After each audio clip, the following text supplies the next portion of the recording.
Hello, fans, and welcome to This Day in Baseball, where we're going to bring you a full radio broadcast of today's game. And before we do that, I just want to thank Classic Baseball Radio, and there's a link in the notes where you can check out their full channel. They have many great radio broadcasts. And while you're listening to today's game, if you want to check out much more about the game and the players, look on the links below, and you're going to see links to player pages, the date the game happened, the year it happened, and the play-by-play. Enjoy the game, and check out the links while you're watching the game, and please don't forget to hit the subscribe button so that every time new content comes out, you're going to get that firsthand. And thank you again for checking out This Day in Baseball, and enjoy the game. Everybody, we're back at Comiskey Park, and we hope you enjoyed our between game show. This is Phil Rizzuto, along with Mel Allen, will be bringing you the second game of this doubleheader. And, of course, Winston is all set to bring you the start of the second game, too. I've got myself a good supply for the game. How about you? You still got time to run out and get yourself a carton of Winston. Yes, sir, Winston, America's best-selling filter cigarette, because it's the only filter cigarette with filter blend up front. Winston tastes good, like a cigarette should. We'll give you the lineup quickly as the umpires have come out on the field with Al Lopez and Casey Stengel, the rival managers. For the Yankees, Enos Slaughter leading off, playing right field. Hector Lopez at third base, batting second. Mickey Mantle out in center, hitting third. Norm Stephen batting fourth, playing left field. Bill Skowron at first base, hitting fifth. Yogi Berra doing the catching, batting sixth. Gil McDougall hitting seventh, playing shortstop. Bobby Richardson batting in the eighth position at second base. And Don Lawson pitching and batting ninth. For the White Sox, Louis Aparicio leading off, playing shortstop. Nellie Fox batting second and playing second base. Earl Torgerson is the first baseman, batting third. Harry Simpson, who hit that bases-loaded homer yesterday to defeat the Yankees, will be in right field, batting cleanup. Sherman Lala, who played first in the first game and will be now catching, batting fifth. Jim Rivera, who didn't play in the first game, is out in left field, batting sixth. Bubba Phillips remains at third, batting seventh. Jim Landers, the center fielder, hitting eighth. And Dick Donovan pitching and batting ninth as the White Sox take the field.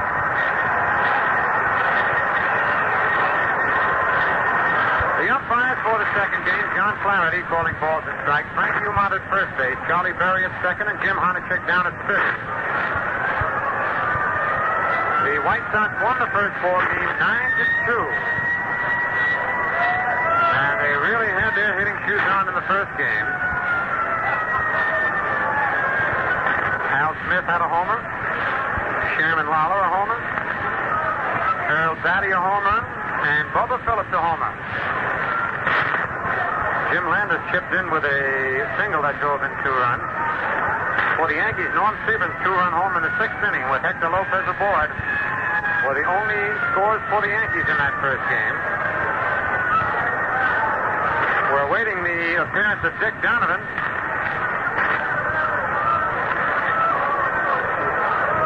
Donovan has won 4 and lost 5.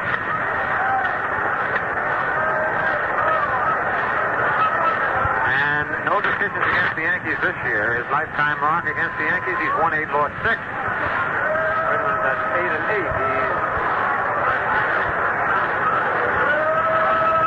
He's won 8 and lost 8. And his lifetime record in the big leagues, he's won 62 and lost 48. And just like early win, this will be Dick Donovan's first appearance against the Yankees this year.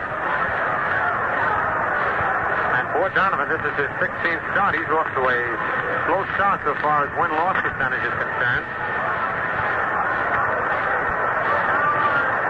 So the Yankees have to battle back now. They want an even split. The Indians won their first game 5-4. The Tigers won a single ball game over Baltimore 7-2. Washington leading Kansas City 6-3, playing the ninth. And the National League in Milwaukee defeated Chicago 2-1. In the first game, the Cardinals 9, Cincinnati 7. In the second game, the Cardinals scored 2 on the top of the first, Cincinnati batting. The Giants are leading Philadelphia 4-0 at the end of 6, and Pittsburgh at L.A. tied up 1-1 at the end of 3. And those Los Angeles Dodgers are sure a surprise this year. They're just a game out of third place. All right, we're ready to go here in the second second game of this doubleheader. Enos, Florida, batting 163. Leading off, Enos has 2 home runs and 5 RBIs. He pinch hit in the first game and struck out. Dick Donovan out on the mound. Ground foul outside of first, strike one.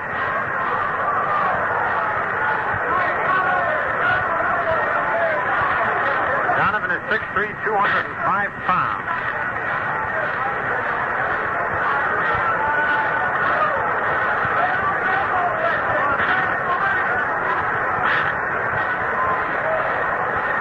Wind up by the big right-hander. The pitch is outside, ball 1-1-1.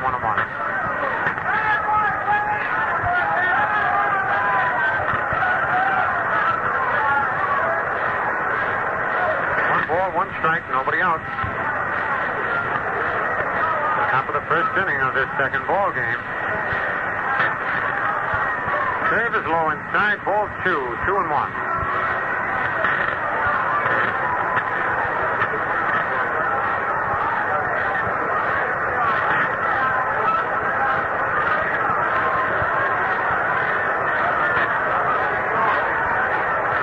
The 2-1 delivery. A ground ball to second base. Font up with it. Over to Torgerson. One away. Florida bounces out to second base. And it brings up Hector Lopez. Lopez batting an even 300. Has 17 doubles, 4 triples, 12 homers, 48 RBI. Hector Lopez.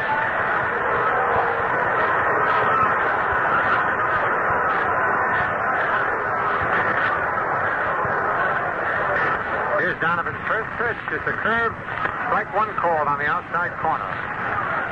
On deck, Mickey Mantle. In the first game, Lopez was 1 for 3. He was hit by a pitch ball and had a single.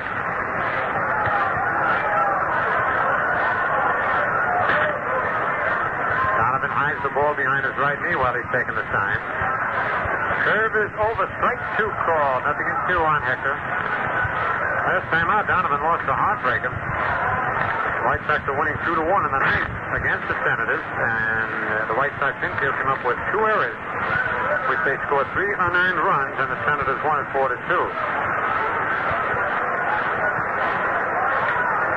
Here's a 2-strike pitch. Checks the swing is just outside ball 1. 1 ball, 2 strikes. Nicknamed Tricky Dick Donovan.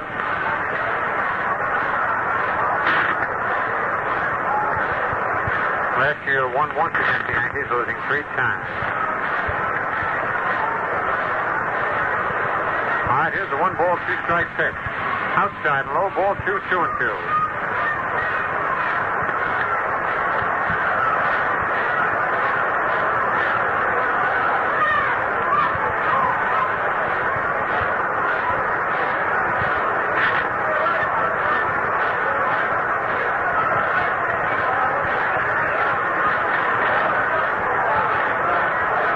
The 2-2 delivery. A swing and a miss, strike 3 at a sidearm curveball. Lopez goes down on strike. That's 2 away. And here's Mickey Mantle. Mickey's batting .307. 9 doubles, 3 triples, 18 homers, 47 RBIs. In the first game, Mickey was 1 for 4, had 1 single.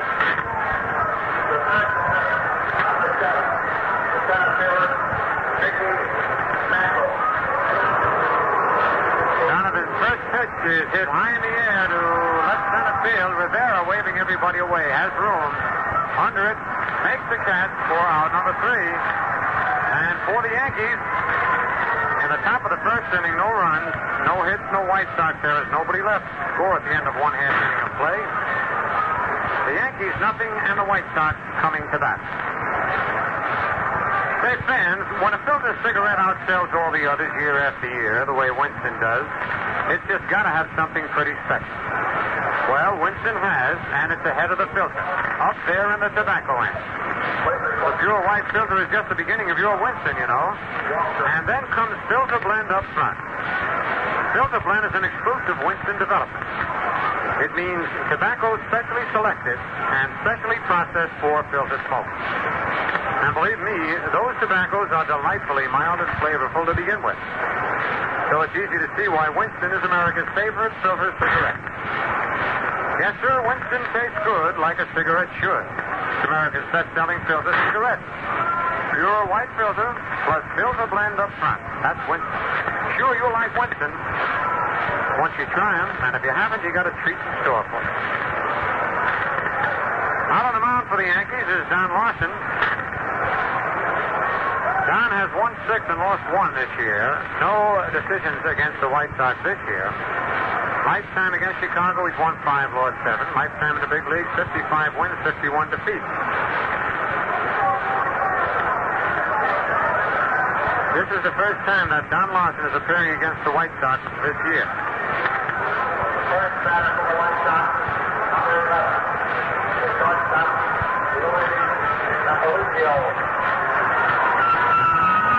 Louis Aparicio, batting .282, 10 doubles, 4 homers, 27 RBI. It's the first pitch on the ground to third. Lopez in, up with it on the short hop to throw to first. In time to get Louis by a step. In that first game, Aparicio was 1 for 5. That was his only hit in the series so far. Nellie Fox, batting .322, 19 doubles, 4 triples, 2 homers, 39 RBIs. The first game, Nellie was 1 for 5, had a double.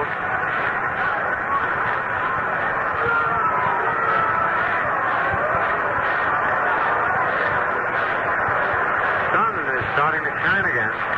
First pitch is low inside, ball 1.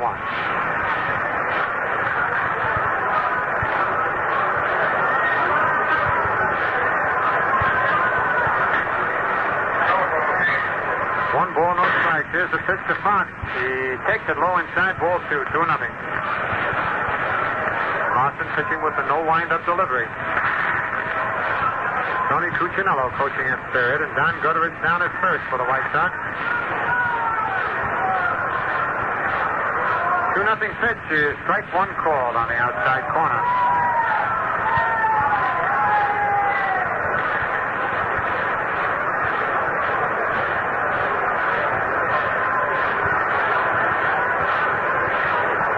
Lawson sets. Here's his 2-1 pitch. Curve line. Fair ball inside of first. That'll be extra bases. Fox around first, digging for second. And a fan touched it. It's a ground rule double. Nellie started for third, but they held him up. A fan reached out and touched it. He'd have had a double anyway, and possibly a triple. It's a tough break for the White Sox, a good one for the Yankees. As Fox doubles between Scowen and the right field foul line. Just inside. The Moose couldn't quite get to it. And for Fox, that's his 20th double of the year. Brings up Earl Torgerson, the first baseman, who didn't play in the first game. Earl batting .252. Has 3 doubles, 1 triple, 6 homers, and 29 RBI. There's no score here in the bottom of the first. A man hitting first baseman wearing glasses. Here's the stretch.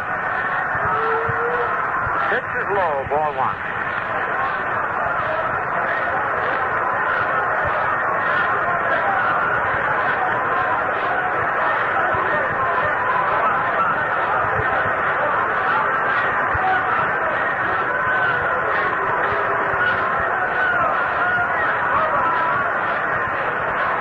Here's the stretch by Don. Pitch is over, strike 1 called, 1-1 the count. On deck is Harry Simpson.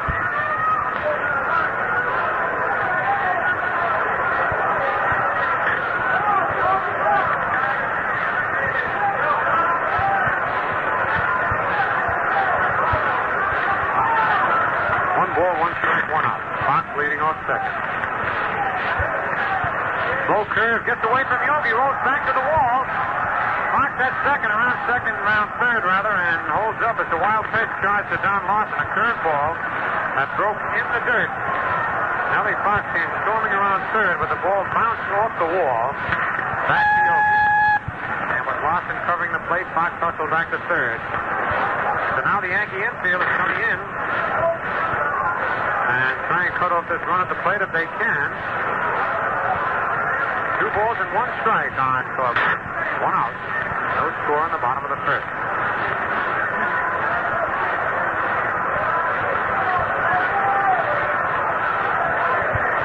Lawson looks over at Fox, leading off third. The pitch is high outside, ball 3, 3-1.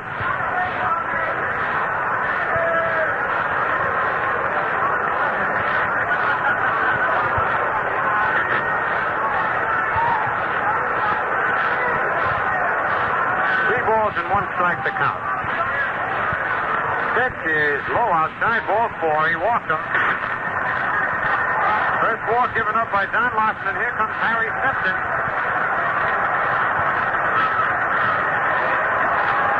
Harry Suitcase Simpson.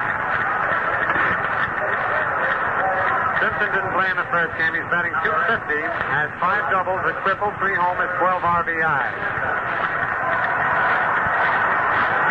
The Yankee infield moves back in double play depth. Cowan is holding first against Torkelson. Fox is at third. There's 1 away. We got action in the Yankee bullpen. Pitch to Simpson is low, ball 1.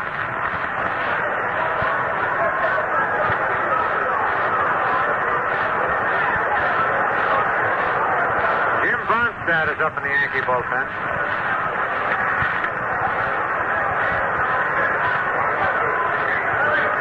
Here's the stretch. Pitch is strike 1 called on the outside corner.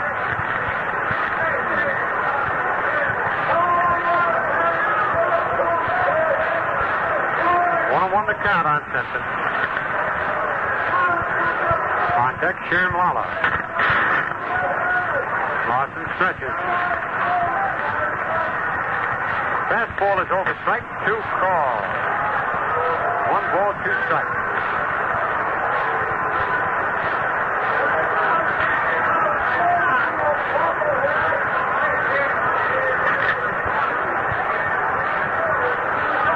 It's a big man for Lawson if he can get him out of there without a run scoring.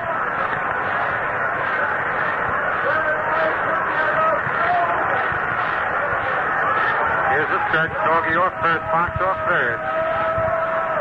Pitch is strike 3. He got him on 3 fastballs on the outside part of the plate. Lawson pitched Simpson beautifully. His first strikeout of the day. And with 2 out, here's Sherm Lala. Sherm played first base in the first game. He's catching in the second game, batting .271. He has 12 doubles, 2 triples, 9 homers, and 39 RBIs. In the first game, he was 1-4, but that 1 hit was a big 2-run homer. He is now tied with Nellie Fox for the team lead in RBI.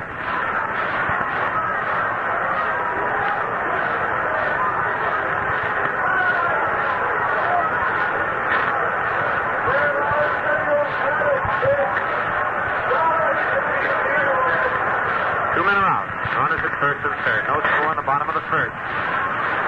Pitch to Lawler is a curveball low, ball 1. Jim Rivera is on deck.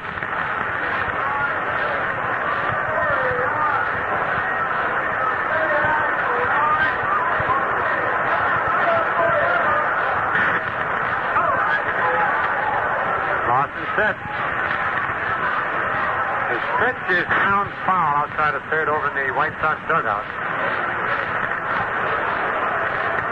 1 ball and 1 strike on Sherman Lala.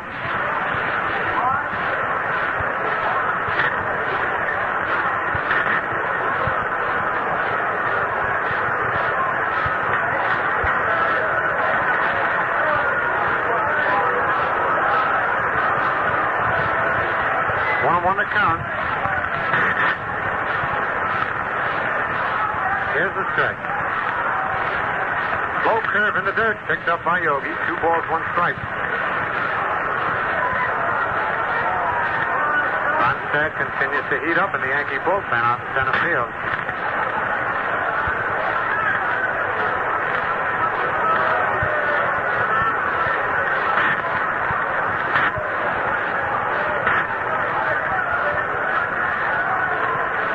Lawson stretches. Curve is low outside. Ball 3. 3-1.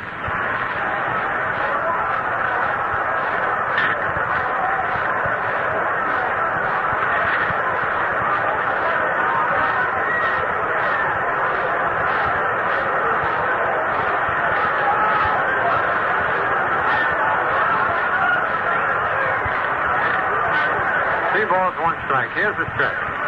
Quick throw to first. Ferguson back in time.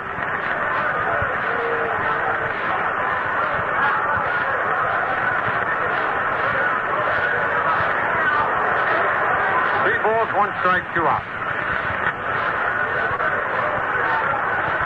Lawson stretches. Pitch, low curve, hit deep to left field. Way back there, way back. And it's a home run for Sherman Lawler.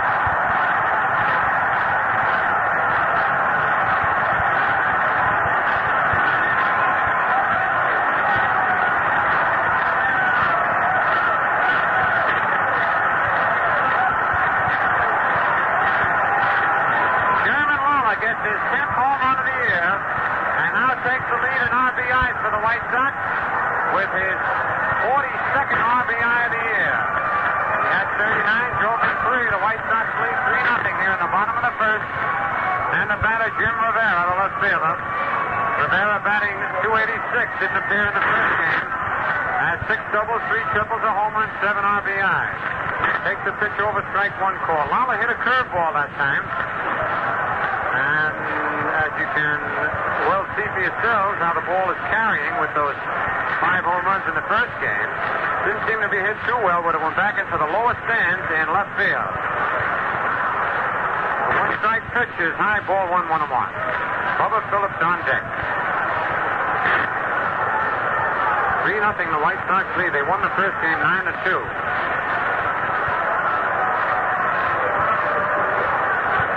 Lawson's pitch is low, ball 2, 2-1.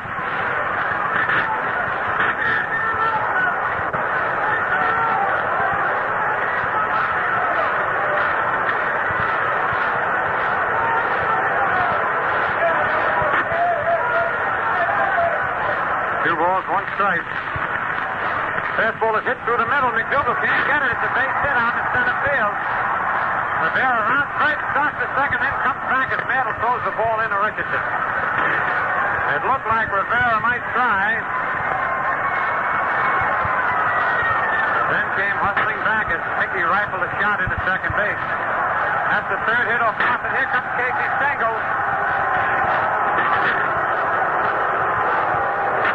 While Casey's walking out to the mound, we'll pause for station identification. For the tops in recorded entertainment, listen to Jerry Marshall's Record Room, Mondays through Saturdays from 10 a.m. to 1. This is WMGM, New York, 1050 on your dial. Casey is standing out there with Yogi and Lawson, and he makes the sign of the bullpen. That's all for Lawson. Yanking John out mighty quickly here in the bottom of the first inning. The White Sox are leading 3-0. Lawson has given up a double, a walk, a home run, a single. And Big John will be coming out of there, which means he'll have only pitched 2/3 of an inning. Given up 3 hits, walked 1, struck out 1, has allowed 3 runs so far. Should Rivera score, would be charged to Lawson.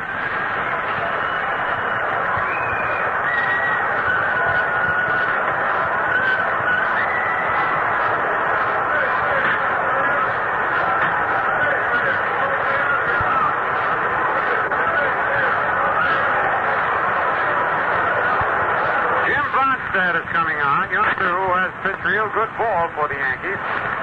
Yet he's still looking for his first win. He is second on the team in earned run average with a 2.57. But he has won none and lost 2. So Bronstead will be coming on.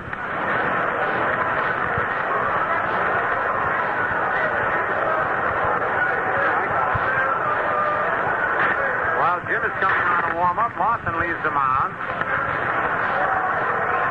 So Big John gets an early shower. I'm sure he didn't want it. Casey out there with Yogi and Jim Bronstedt talking things over. So the Yankees are finding things rough out here in the West.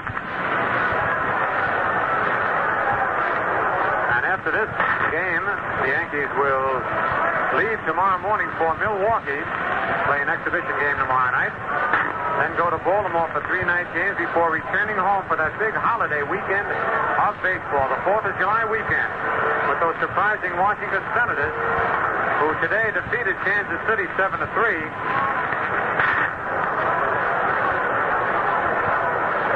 And that's unusual. They won 7-3, and there wasn't a home run hit in the whole ball game. Wind must have been blowing in out there in Kansas City's Municipal Stadium.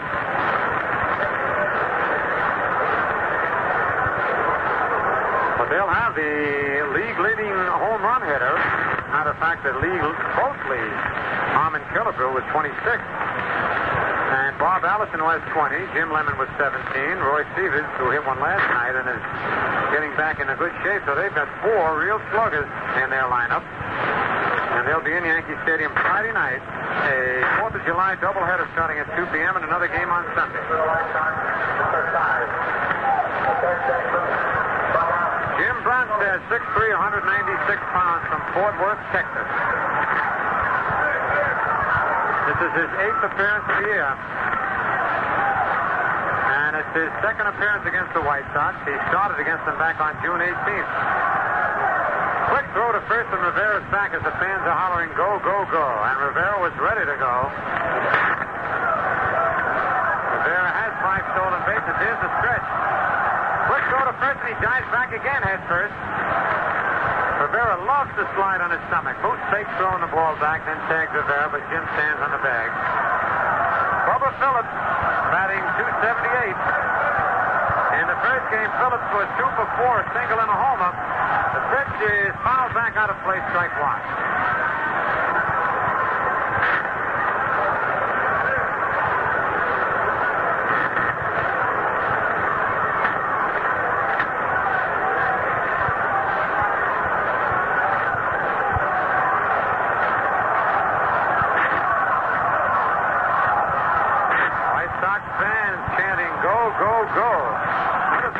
Rivera jumped back in this time, didn't slide, and he ran into a solid wall when he hit Skowron. Almost fell over the Moose. Quick pitch is popped in the short center for a base hit. Rivera around second, digging for third. His man will score to third, and he slides head first, and he's in there. Man, is he putting on a show. Time is called by Rivera. Bronstedt, quick pitch, Bubba Phillips, who actually tried to get out of the way of a high inside fastball, and the ball popped to short center. For a base hit, Rivera went to third. Mantle made a good throw, but Jim slid in head first. Casey's out there now arguing with first base umpire Frank Humont. That time should have been called because Rivera and Skowron were talking things over. As we told you, Rivera bumped in a Moose getting back to first, and neither Skowron nor Rivera were ready for the quick pitch. Neither was Bubba Phillips, but his bat got in the way and popped a single to short center. So the White Sox have runners on first and third. And here's Jim Landis. Landis batting at .241. In the first game, Landis was 1 for 4. Drove in 2 runs with a single. A stretch. Pitch is a curve hit in the center field. Mantle going back. Turns under it. Makes a one-hand running catch right against the fence. Oh, man, another foot would have been a home run in the center field bullpen. What a hectic ball for the first inning. For the White Sox, they come up with 3 big runs on 4 hits. No Yankee errors. And 2 men left on base. The score at the end of 1 full inning of play, the White Sox 3 and the Yankees nothing. Let's go over the scoreboard. It's been a long time since we read you the scores. In the American League, Washington defeated Kansas City 7-3. Kimmer the winner, Reed the loser. No homers in that game. The Texans defeated Baltimore 7-2. Morsey the winner, Thomas the loser. Charlie Maxwell homer in the third with 1 on. In the first of 2, Cleveland 5, the Red Sox 4. Perry in relief the winner, Mark Harshman in relief the loser. Ted Williams home in the third, nobody on. Minnie Minoso had one in the third with 2 on for the Indians. In the second game, it's 0-0 at the end of 5. Wills against Gore. In the National League, the Dodgers 6, Pittsburgh 1 at the end of 4. Daniels against McDevitt. Demeter home in the fourth with 1 on. The Giants 4 and the Phillies 0 at the end of 6.5. Robinson against Antonelli. In the first game, the Cardinals defeated Cincinnati 9-7. Blaylock the winner, Nuttall the loser. Bridges and Gray homing for the Cardinals. Wisenen had 2 and Robinson 1 for Cincinnati. In the second game, it's the Cardinals 2, Cincinnati 0 at the end of 2.5. Ricketts against Schmidt. And in a single game, Milwaukee defeated the Cubs 2-1. Pizarro the winner. Hillman the loser. Eddie Matthews homing in the fourth with nobody on his 23rd of the year. Juan Pizarro, who had been sent down to pitch in the American Association, pitched great ball. I know he had 1 no-hitter and 1 near no-hitter. Falls back and pitches himself a beautiful ball. Here's leading off the Yankees in the top of the second. The White Sox leading 3-0. Sebring batting .266. Dick Donovan ready. The pitch is in there. Strike 1 call. In the first game, Sebring was 1 for 3. He homered to account for the only 2 runs the Yankees had with Lopez aboard. Then he was hit by a pitch ball.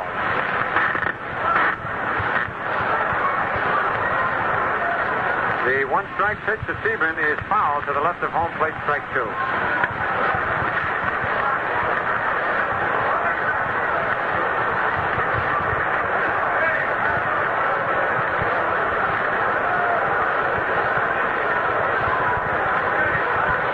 Nothing in 2 on Norm Sebring.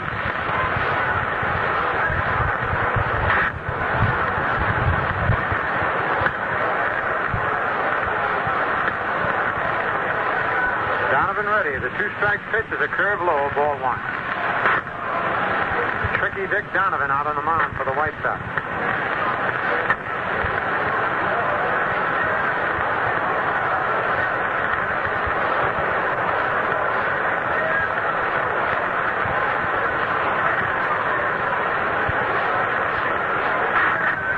The pitch is lined, a ground ball right at Aparicio, up with it. Goes to Torgerson in time for the out. Man, Sebring hit a bullet. A 1-hopper that almost went right between Louis' legs. It was hit so hard, Aparicio hardly had time to get his glove down. And his rifle to first base gets Sebring. 1 away. Here's Bill Skowron. Skowron is batting .290. And in the first game, the Moose was 1 for 4. Had a single in the second inning. 3-0. The White Sox are leading. Pitch to Skowron is ball 1. He checked his swing. It was outside.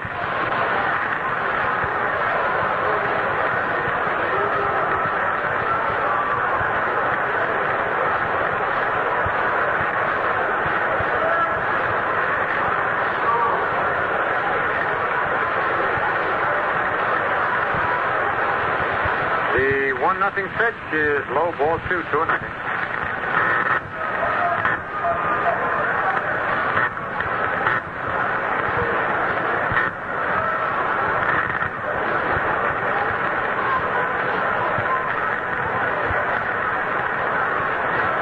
Nobody on. We're in the top of the second.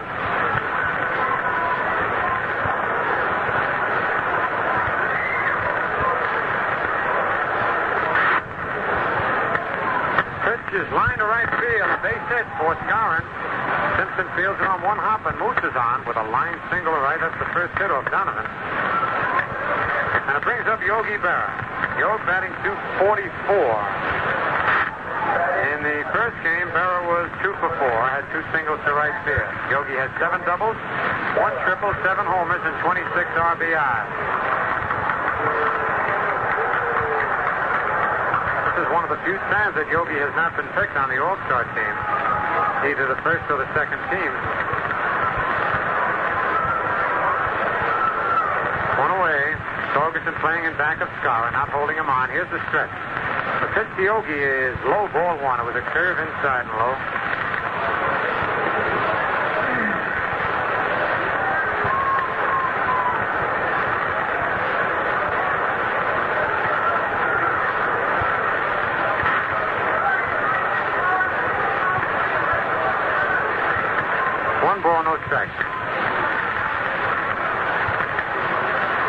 set.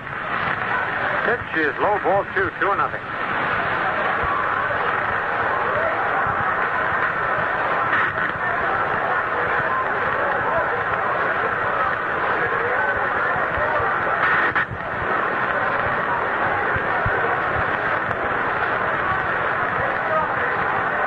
One strike to count. Here's the stretch.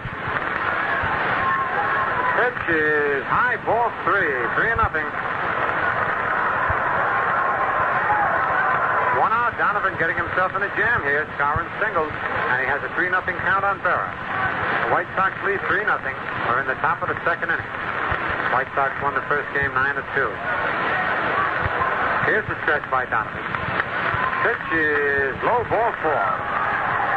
Yogi walks, and that's the first walk given up by Dick Donovan. And it brings up Gil McDougall, who had his hitting streak stopped by 8 Greens in the first game, batting .259. Gil was 0 for 3, had 1 walk, has 12 doubles, 3 triples, 3 homers, 13 homers. 13 runs batted in, rather. 3 home runs and 13 RBIs.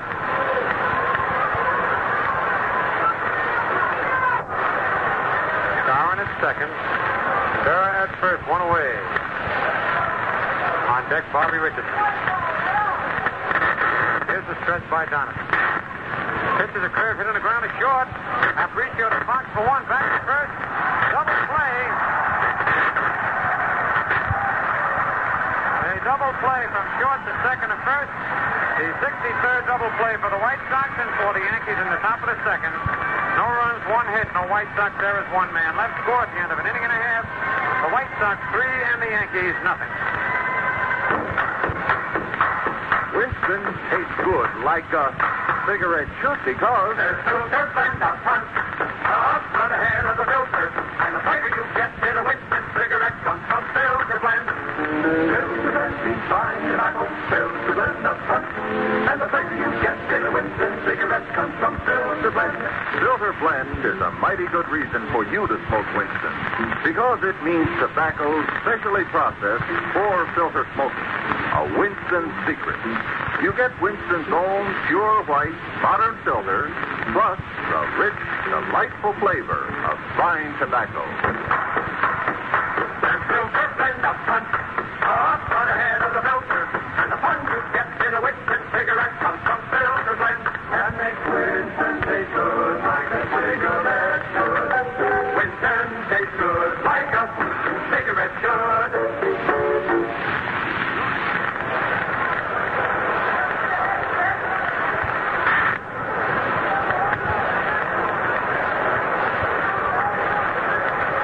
The White Sox leading. We go to the bottom of the second inning. And for the White Sox, Dick Donovan will be leading off. Donovan is batting .161. He's 5 for 31, has a double, a homer, and 3 RBIs. Bats him left-handed. And he's not a bad-hitting pitcher. He'll be facing Jim Bronstedt, who took over for Don Lawson in the first inning. Don was treated a little rough. Gave up 3 hits, a single, a double, and a homer. 3 runs.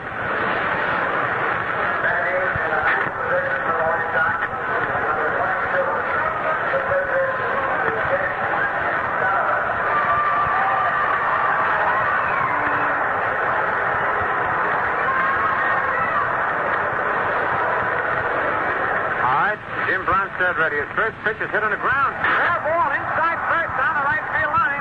Donovan and out first, digging for second.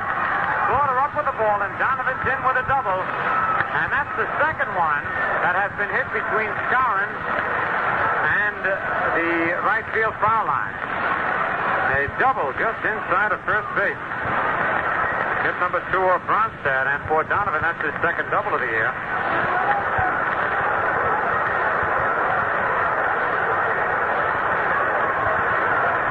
Brings up Louis Aparicio, who bounced to third in the first inning. Aparicio batting .281.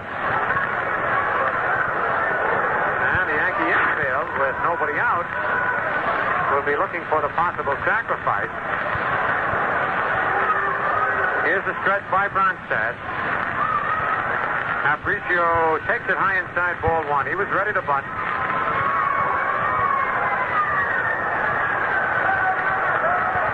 Nelly Fox is on deck.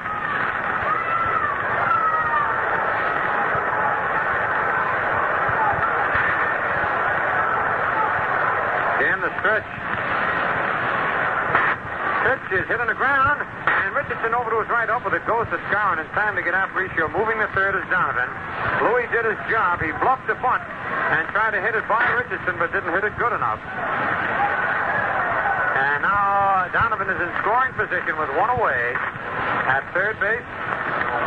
And the batter, Nelly Fox, who doubled down the right field line in the first inning.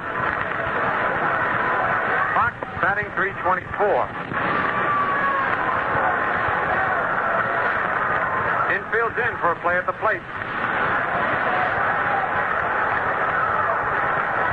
Here's the windup by Bronstad. The pitch is low outside, ball one.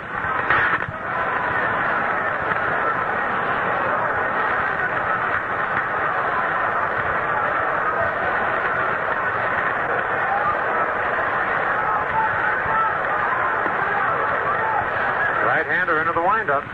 Pitch is hit deep to right center. He's deep enough to score him, and Florida makes the catch.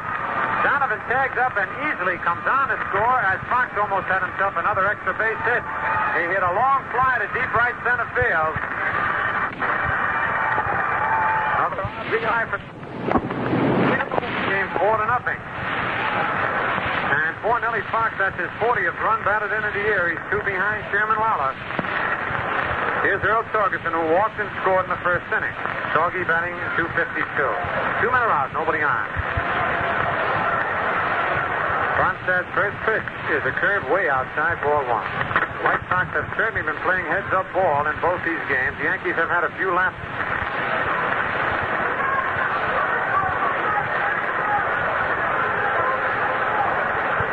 Here's the 1-0 pitch.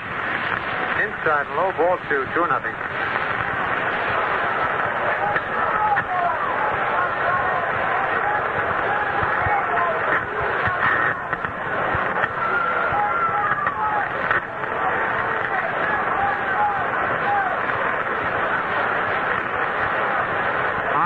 The count. Here's the pitch.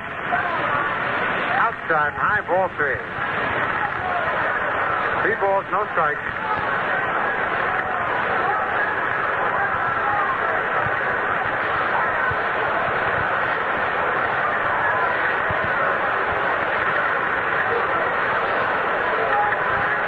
The windup and the pitch is over, strike 1 call. 3-1 the count.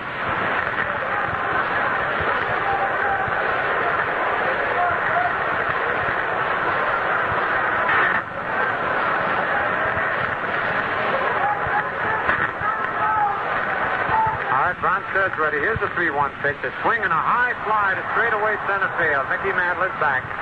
Under it. And makes the catch for out number 3. So for the White Sox, in the bottom of the second inning, they come up with 1 more run. On 1 base hit, no Yankee errors, nobody left. Score at the end of 2 innings. The White Sox for the Yankees, nothing, and will pause for station identification. 5 minutes before every hour, hear the latest news on WMGM. Be sure of getting the up-to-the-minute story of our changing world. This is WMGM New York, 1050 on your dial.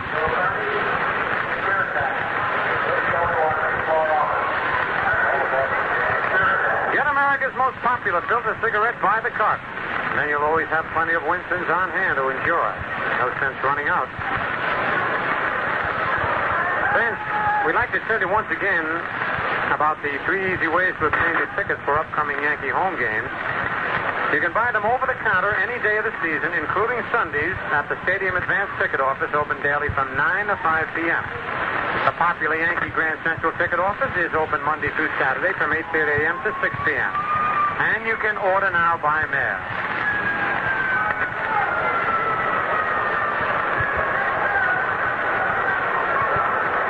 I want to remind you, too, about the Yankee-Boston Red Sox makeup game on Tuesday night, July the 8th. That's the night after the Pittsburgh All-Star game.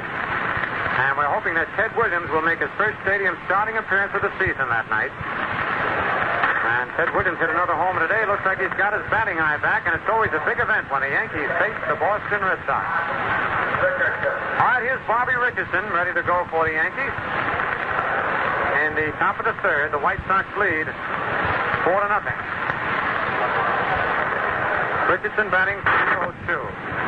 In the first game, Bobby was 2 for 3, had 2 singles and a walk. All right, Dick Donovan ready out on the mound. The pitch to Richardson is high, ball 1.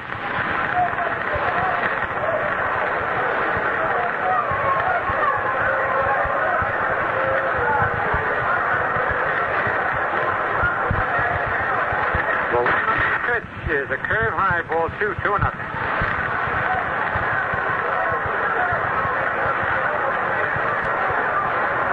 balls, no strikes.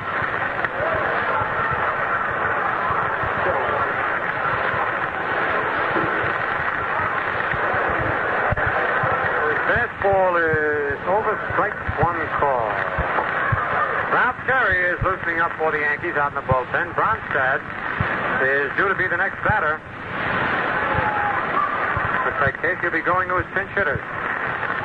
Here's the pitch to Richardson. A ground foul right long side of the Yankee dugout. Almost went in and got Casey. 2-2 the count. The fans on the third base side who can see Case jump get a big kick out of it. Marv Thornberry is on deck. And he'll be batting for Bronson. Dick Donovan ready. His curve is popped in the air to the infield. And now Fox and Aparicio, and Fox calls this time, makes the catch. And then Nelly looks at Louie to make sure they don't hit again. Richardson pops the second, 1 away. He's off Thornberry. In the first game, Thornberry pinch hit and popped to third base.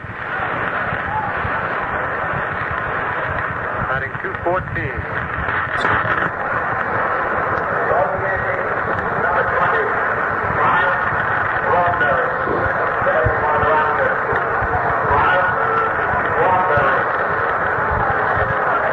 Here's the first pitch to Thornberry, a foul down the first baseline, strike 1. Hit the screen, bounced back into the stands.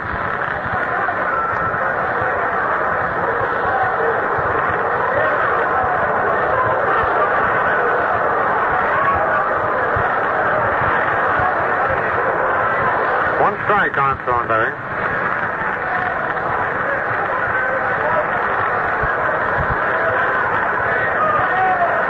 Bunted right back to the box. Donovan under it makes the catch for out number 2. Thornberry tried to drag a bunt and popped it right up in the air back to the mound where Donovan made the catch. 2 away, and here's Enos Slaughter who bounced to second base. In the first inning, Slaughter batting 159. 4-0, the White Sox are leading here in the second game. They won the first one 9-2.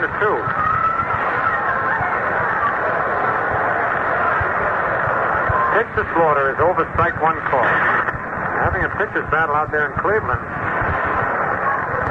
Kid brought up from Minneapolis, Wills, and Herb Score.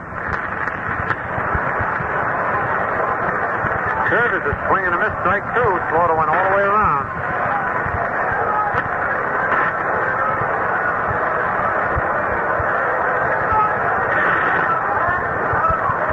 Nothing in 2 on Country Slaughter. The pitch is popped in the air to short center field. Landis coming in, digging, still coming, and makes a running catch just in back of second base. Boy, he had to come a long way. Jim Landis, who can really run, really had himself a long run to get that short fly ball. For the Yankees in the top of the third, no runs, no hits. No White Sox errors, nobody left. Score at the end of 2.5 innings. The White Sox 4 and the Yankees nothing. Say, fans, among all the filter cigarettes on the market today, Winston with its pure white modern filter is the top seller. Now, you wonder why that is, fans? That's because it's what's up front that counts. And Winston is the only filter cigarette with filter blend up front. Filter blend is an exclusive Winston development. It means tobacco specially selected and specially processed for filter smoking. So you see, the pure white modern filter is only the beginning of a Winston. Filter blend up front, up the head of the filter, gives you the bright, clean flavor you've been looking for. No wonder Mr. Winston tastes good, like a cigarette should. And no wonder Winston is the best-selling filter cigarette. Yes, sir, it's what's up front that counts. And if you're a person who appreciates what good filter smoking can be, you try these Winstons of mine, and you'll make them yours, too.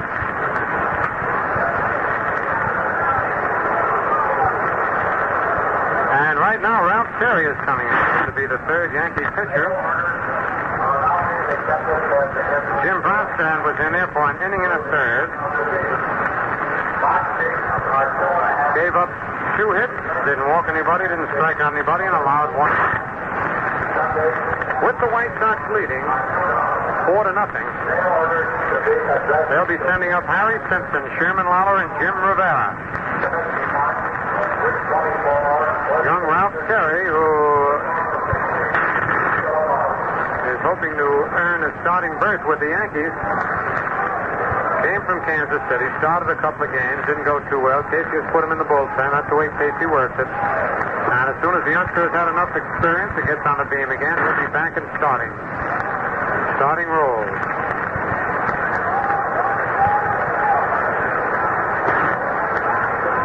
Terry will be making his 17th appearance of the year. He's won 2 and lost 5.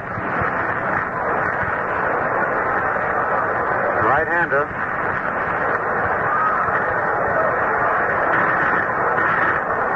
From a little town not too far from Mickey Mantle's, he says. In fact, he says any town near Mantle's town is a little town, including Mickey's. Terry was traded to the Yankees on May 26th with Hector Lopez for Johnny Cooks, Jerry Lumpy, and Tom Sturdivant. He's 6'2", 182 pounds from Chelsea, Oklahoma. Harry Simpson struck out in the first inning, batting .246.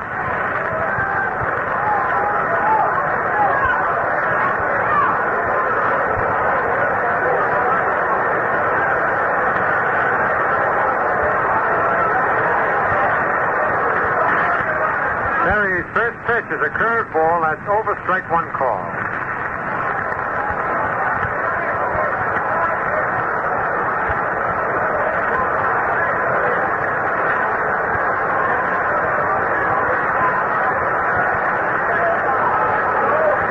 Here's the 1-strike pitch. Fastball is a swing and a miss, strike 2. 0-2.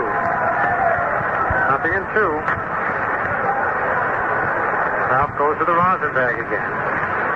About the only pitcher I know that picks the Rosenberg up and then lays it on the ground. Doesn't throw it or drop it. Places it gently on the ground. The 2-strike pitch is strike 3. Simpson swings and misses. And Terry strikes out the first man he faces. And it brings up Sherman Lawler, who hit that 3-run homer in the first inning. He also had a 2-run homer in the first game.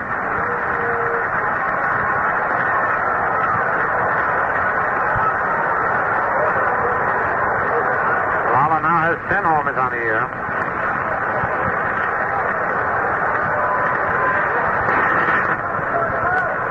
Terry's curve is outside ball 1.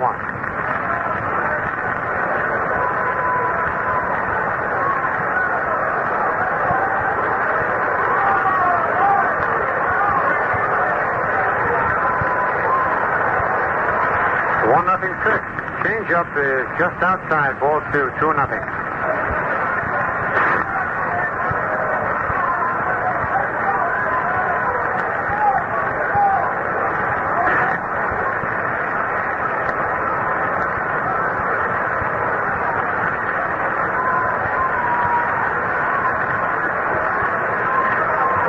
Terry's ready. The 2-0 pitch. Fastball is lined to left field. That's a base hit. Maybe extra bases. Ball gets by deep and bounces off the wall. Lawler around first, digging for second. And he's in at second with a stand-up double. For Lawler, his double of the year. Man, that was a line shot that Stephen couldn't catch up to. And as it went by him, it hit the wall and bounced back towards the infield. 1 out, runner at second. Here's Jim Rivera, who singled to center in the first inning. Rivera batting .295.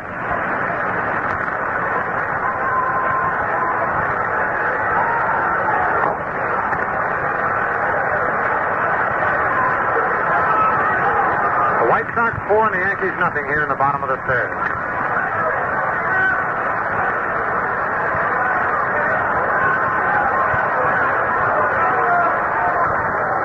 Rivera steps out of the box.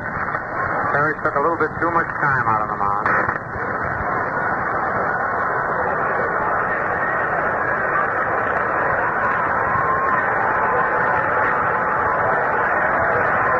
Here's the stretch.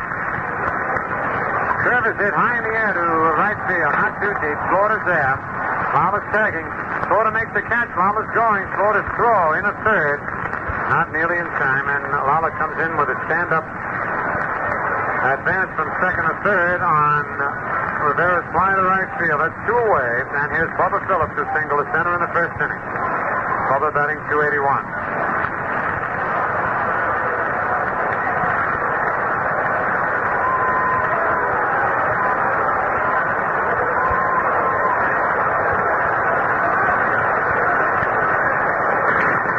Jim Landis on deck. 2 out and a runner at third.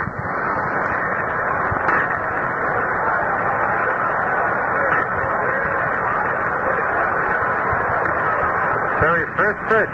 Slow curve is line through the middle. A base hit out to center. No, it's not. Richardson up with it. Goes to first. He's out at first base.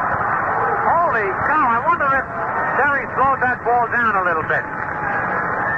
It was hit right through the middle, and it looked like it was going out to center field, and Richardson came from nowhere in back of second, caught it, and didn't waste a fraction of a second throwing to first. And Frank Dumont looked like he was undecided and finally called Phillips out. A beautiful play by Bobby Richardson to save a run. And for the White Sox in the bottom of the third, no runs on 1 hit. No Yankee errors and 1 man left. Man, I was way ahead of myself there. I never thought Richardson had a chance to get that one. It was evidently not hit as hard as it looked, or Terry slowed the ball down a little bit as it went by him. Once again, a look at the scoreboard. Washington over Kansas City 7-3. Tigers defeated Baltimore 7-2. Cleveland won the first game 5-4. In the second, it's 0-0 at the end of 6. The Dodgers lead Pittsburgh 7-1 at the end of 5 and a half. The Giants are leading the Phillies 6-0 at the end of 8. Cardinals won the first game 9-7 from Cincinnati and lead in the second game 3-0 at the end of 4. Milwaukee defeated the Cubs 2-1.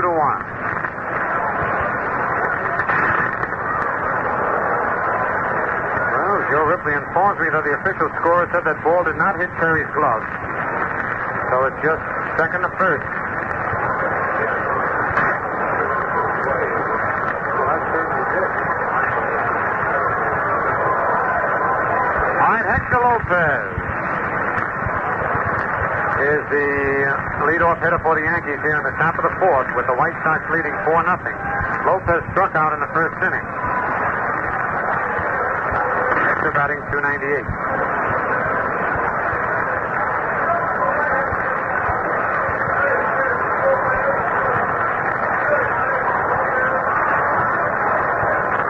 Here's the first pitch to Lopez. It's a curve low, ball 1.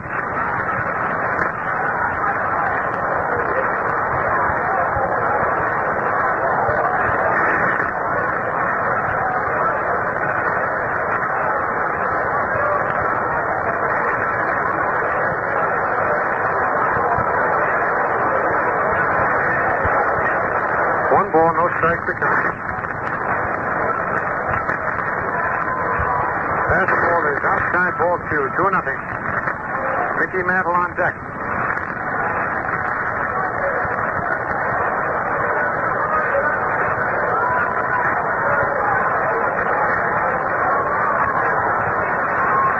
The 2-0 pitch is low, ball 3, 3-0.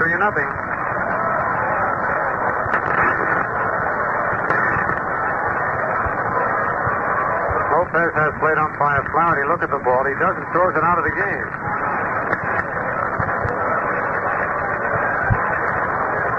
3-0 on Hector Lopez leading off the top of the fourth. White Sox lead 4-0.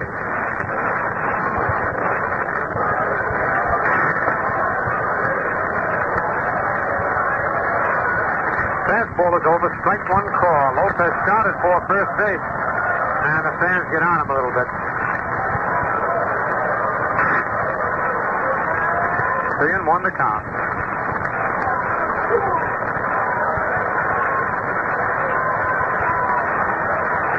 Here's the 3-1 pitch. A fly to shallow right field. Simpson under it and makes the catch for out number 1.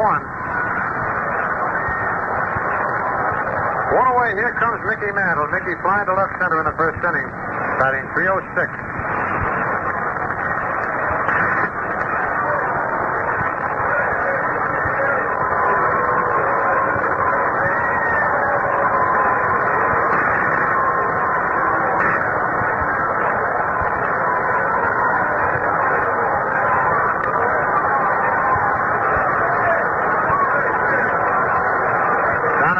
Pitch to Mantle is a swing and a miss, strike 1 on a change-up curveball, and Mickey almost went down that time, limping a little bit on the right leg. Donovan fooled him with that change.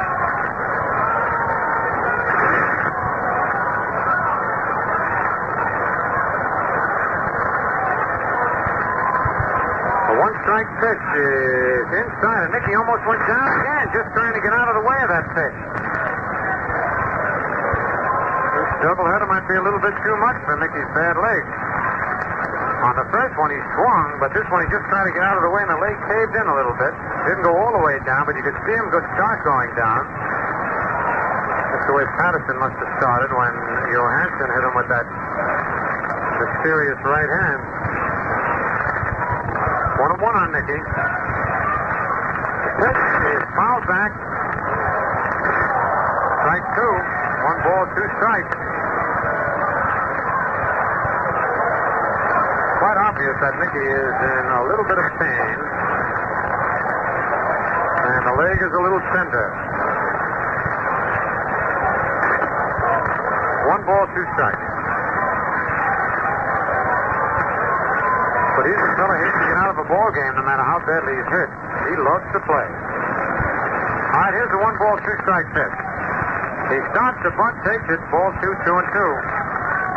Pitch was low. Donovan doesn't like that ball and asked for a new one. Mick was ready to bunt with 2 strikes on him. He hasn't had too much success this year, as much as he's had in the past.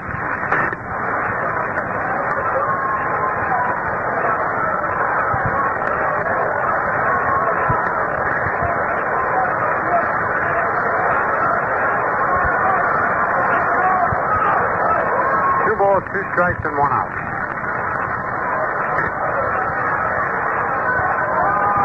Pitch is hit on the ground at first base. Ferguson up with it, races to the bag for the unassisted putout. That's all for Mantle away here in the top of the 4th. And the batter, Norm Seaburn, who bounced out to shortstop in the 2nd inning. Seaburn batting .265.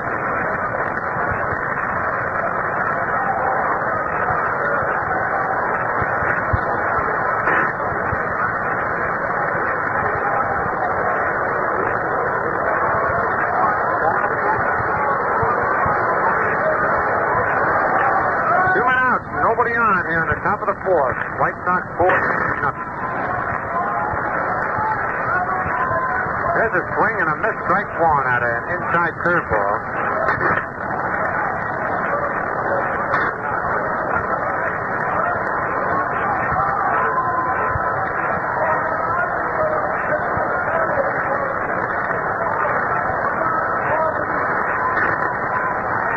The 1-strike pitch is inside, ball 1-1-1. Jim Baxter has just homered for the Indians in the bottom of the 7th. And they lead the Red Sox 1-0. Third score against Ted Wills, a pitching battle. Indians trying to sweep a doubleheader. The pitch is low. Ball 2, 2-1.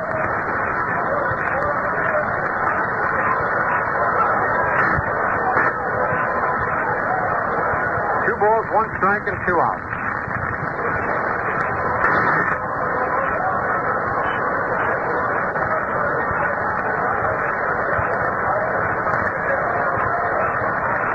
Stevens steps out of the box.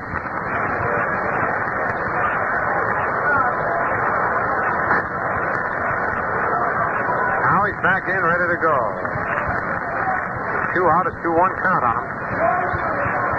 Tricky Dick Donovan ready. Pitch is a ground ball. Torgerson up with it. Goes to first for the unassisted putout. 2 in a row for Storby for the Yankees in the top of the 4th. No runs, no hits, no White Sox. There is nobody left. Score at the end of 3.5 innings of play. The White Sox 4 and the Yankees nothing. Winston tastes good like a cigarette should because There's filter blend up front, up by the head of the filter, and the pleasure you get in a Winston cigarette comes from filter blend. Filter blend, fine tobacco, filter blend up front, and the pleasure you get in a Winston cigarette comes from filter blend. Filter blend is a mighty good reason for you to smoke Winston because it means tobacco specially processed for filter smoking. A Winston secret. You get Winston's own pure white modern filter plus the rich, delightful flavor of fine tobacco. There's filter blend up front, up by the head of the filter, and the fun you get in a Winston cigarette comes from filter blend. And makes Winston taste good like a cigarette should. Winston tastes good like a cigarette should.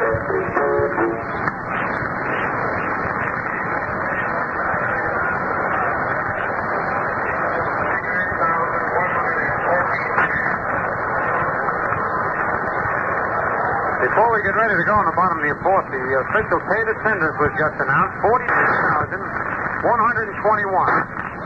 So the total attendance for the 3 days that the Yankees have played here at Comiskey Park, 101,654. The Yankees sure drew them in. This is the largest crowd at Comiskey Park since back on June 11th, 1957, when the Yankees were here for a Sunday doubleheader. But they had 49,000 then.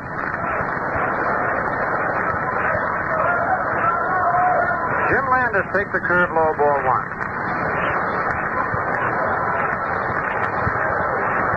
Landis lined out to deep right center field in the first inning. Batting .240. Mantle made quite a play on that one.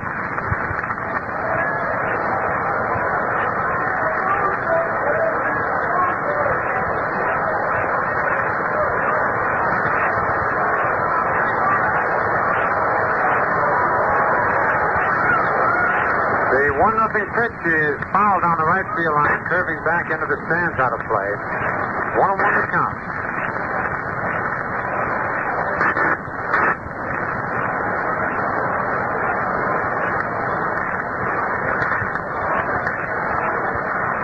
Big walking around, looking for his helmet, towel around his neck. He's due to be the next batter. The 1-1 pitch. Slow curve is lined fouled on the left field line back into the stand. 1 ball, 2 strikes.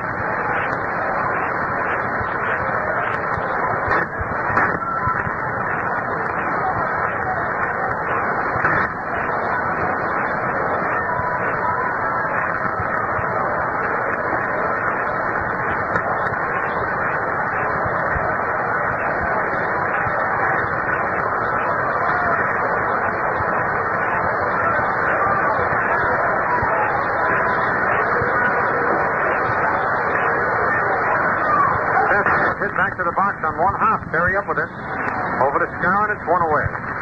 Ralph hit Landis right off the plate. 1 out. Here's Dick Donovan, who doubled the right and scored a run in the second inning. Donovan batting .188.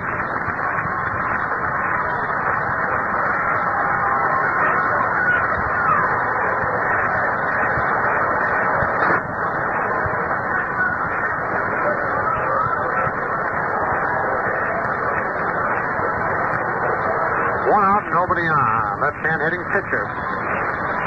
Holds that bat right on the end. He's used as a pinch hitter once in a while by the White Sox. Takes the curveball low, ball 1.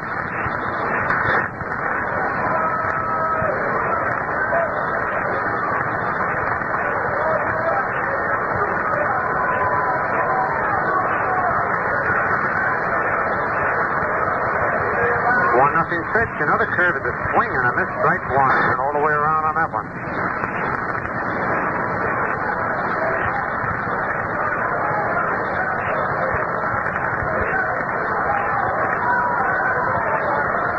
ball, 1 strike, and 1 out.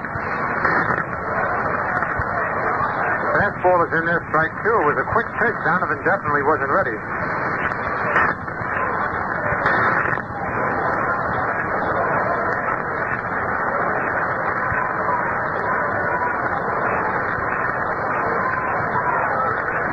Fastball is strike 3. Got him swinging. Fastball right by him. That's strikeout number 2 for Terry. And it brings up Louis Aparicio, who's 0 for 2. Bounce to third, bounce to second. Batting .280.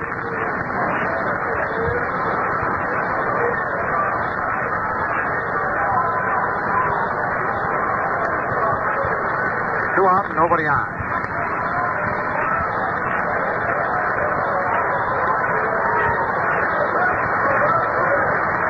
That's over 6-1 call.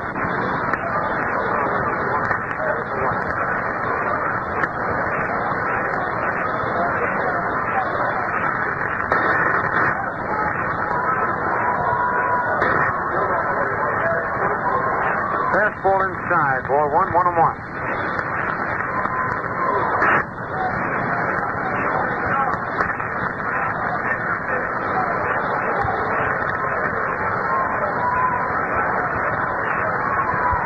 One ball, 1 strike. Terry goes for the Rosenberg. Aparicio picks up some dirt. Here's the 1-1 pitch. Curve is lined off Terry's glove over towards third. Lopez up with it. Throws to first. Not in time. Man, did that Lopez run. That ball hit Terry. Let's see just where.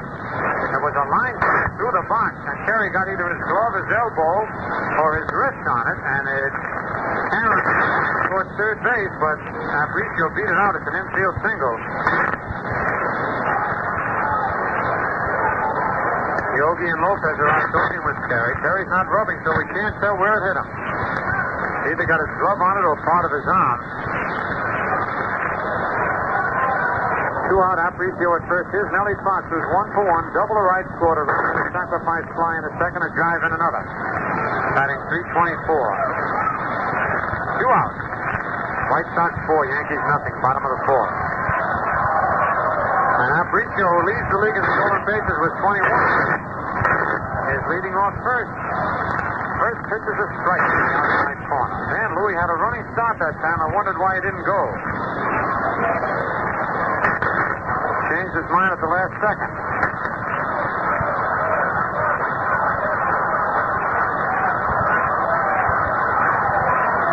Stretch.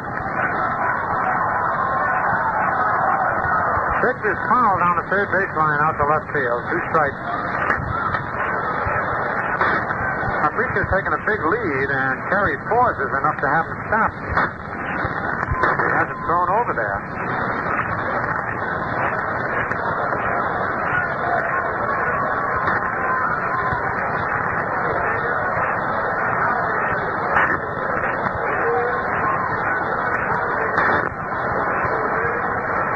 Nothing in 2 on Nellie Fox.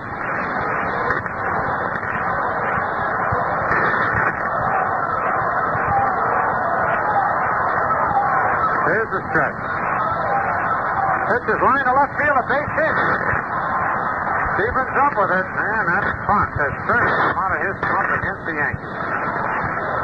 2 more base hits for him. He's 2 for 2 in this game. He had 2 hits Friday night, 2 hits Saturday, 1 in the first game today. He's got 2 here in his second game. Has 7 hits so far in the series. And here's Earl Torgerson, who walked and flied to center. Torgy batting .250. 2 out, runners at first and second. Now, Fox has an alley between third and short. He never knew where to play him.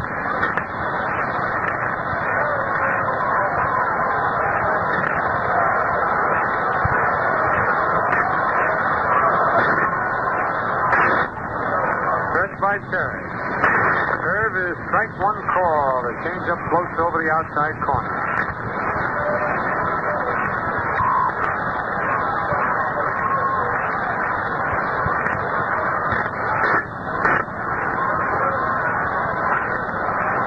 Fastball is low. Ball 1, 1-1.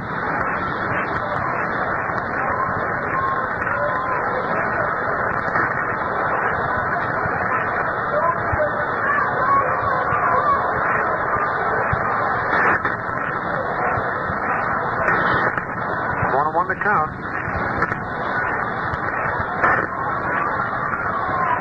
Curve hit off Torgerson's right foot out to the mound. It's a foul ball. 1 ball, 2 strikes to count.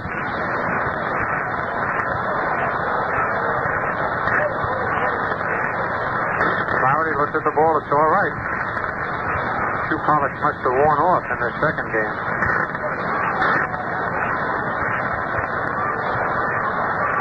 One ball, 2 strikes, 2 out, 2 men on.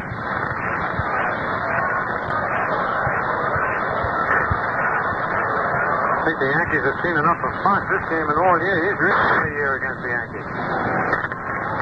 Fastball is line foul outside of first. Out in front of that fastball.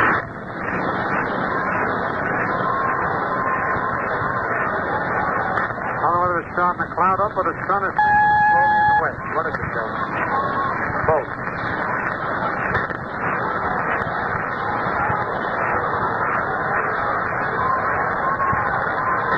One ball, 2 strikes, and 2 outs.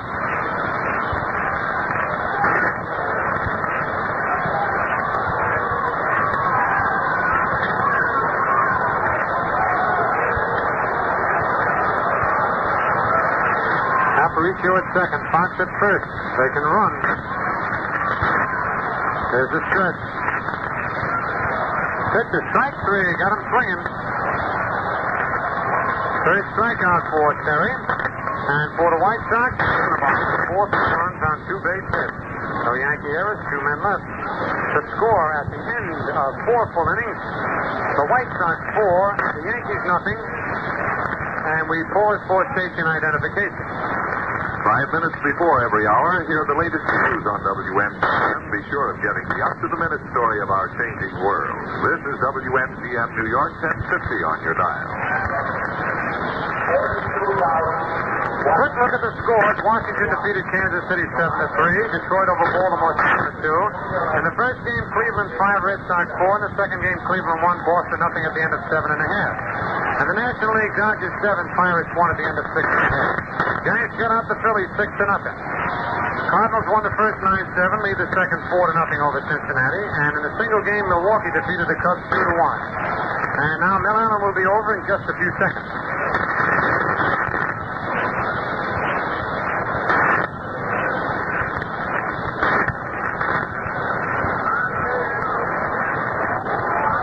First half of the 5th inning. Bill Scarron will be coming up. Bear on deck and McDougal to follow. Someone wired in from Pottsville, Pennsylvania, wants to know if there's ever a fair ball hit outside of Yankee Stadium. The answer is no. Your host for the remainder of the ball game, the Crisp Refresher, Valentine Beer. The crisp kind of light with 2 lots of beer. Valentine Beer, the Crisp Refresher. Valentine Beer. Now the largest selling beer in the East. Dick Donovan pitch. Swung on. There's the drive into right center. Landis moves over under and makes the catch and is 1 away. Now on the swing of the right in the second inning. Was batting .293. Barrow walked in the second inning.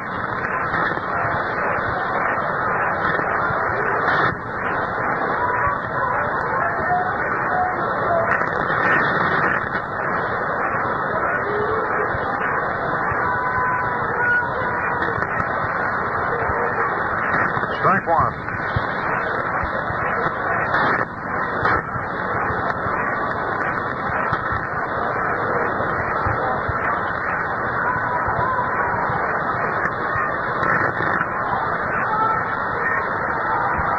Next delivery, swung on, fouled off back to third, out of play. 2 strikes on Berra.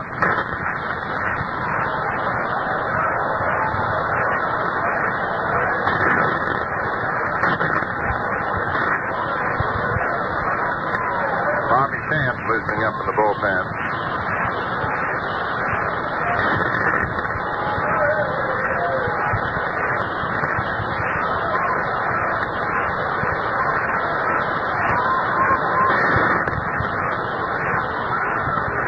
fouls it off.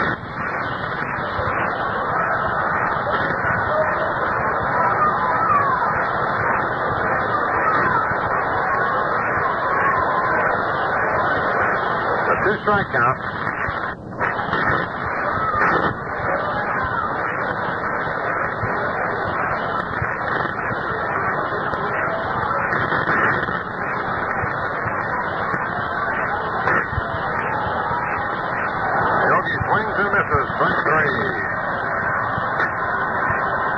Struck him out on change of pace.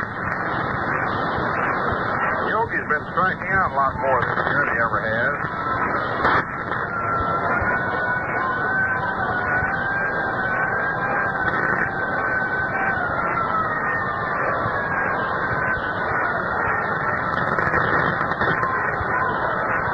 Well, that's only the 17th strikeout this season for him.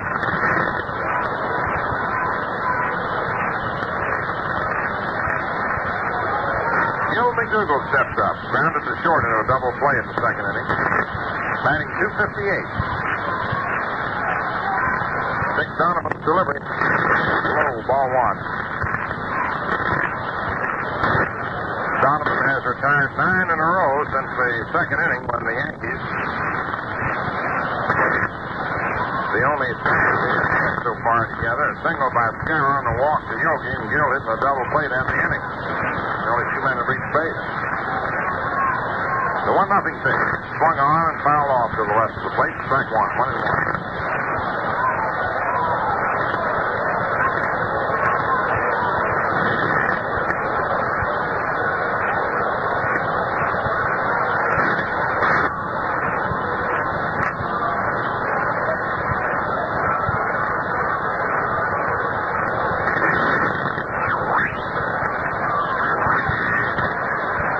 One strike on Gill.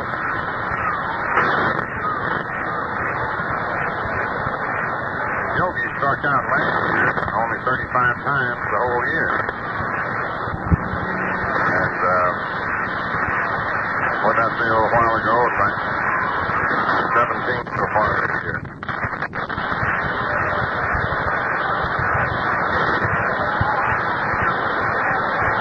One ball, one strike. Dick Donovan pitch. Low outside. Ball 2, 2-1.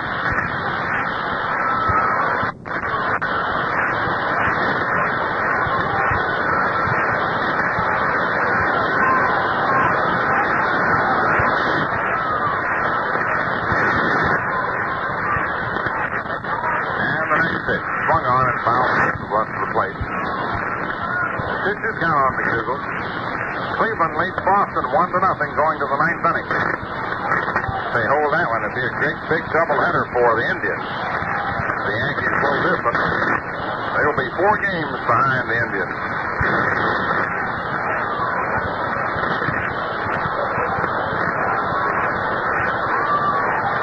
Two balls, 2 strikes. The pitch to McDougal. Outside, ball 3, 3-2.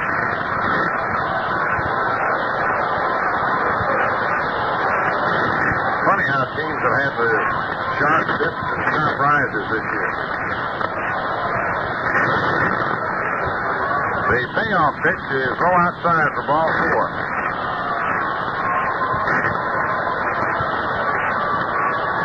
Second walk issued by Donovan. The Yankees' third base runner. Here's Bobby Richardson, who popped to second in the third inning.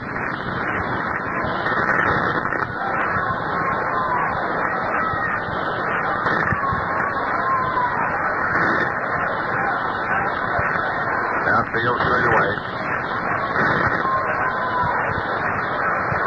Chance is loosening up. If Richardson should get on, may have to consider for Terry.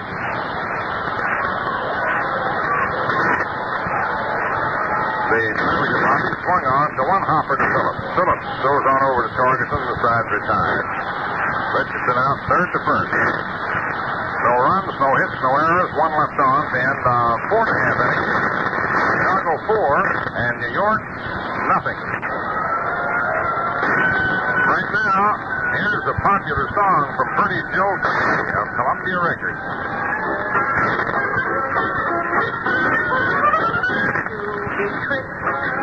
beer must go with life.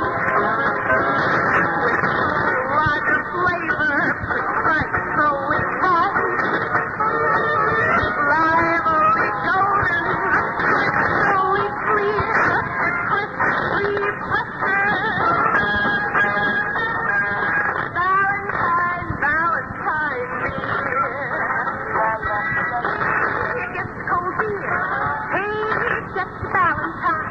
Hey, it gets cold beer. Get your ice cold Valentine beer.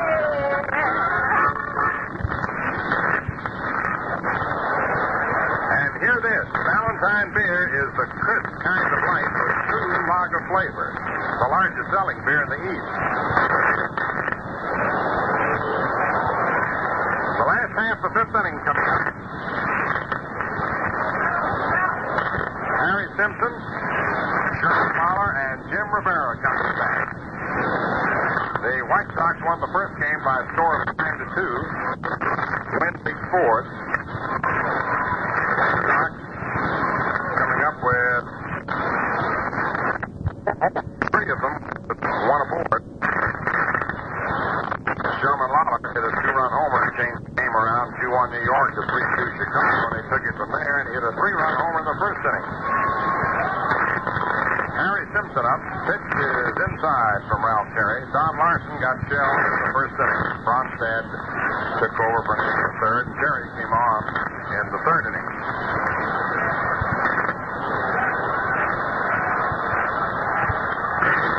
The pitch is swung on, hits the second. Richardson Sanchez throws. Beautiful play to get him. That's one makes some remarkable plays. He made one last inning. The sure base hit through the middle. In fact, on television tonight, I called it as a base hit through the middle, and there he was. And he grabbed it. Made a remarkable play. Sherman Lawler, homer to double. 3 runs batted in.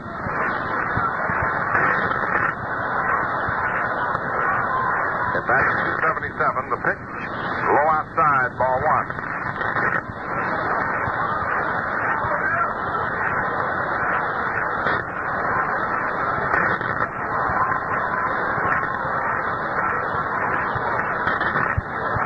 One ball, no strike.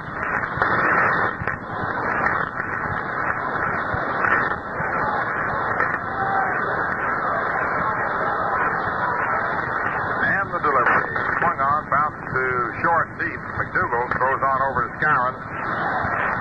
And he tags Lawler coming by. Skowron was pulled off the bag and had to wait for Frank Dumont to give us the call. 2 away, and the batter is Jim Rivera.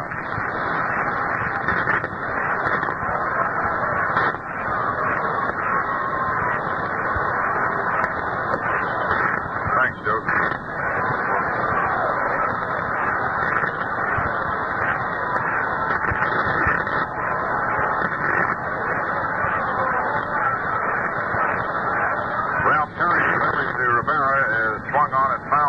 Play to the left of the plate, strike one. One strike.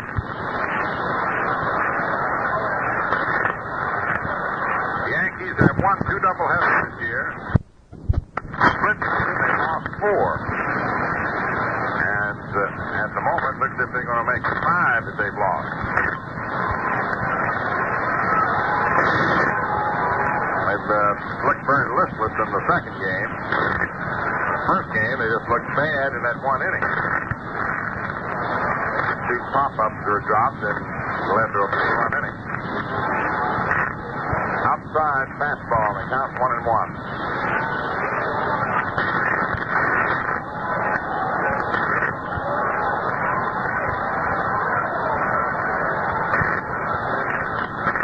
Ralph Terry's delivery, swung on and missed. Strike 2, 1-2.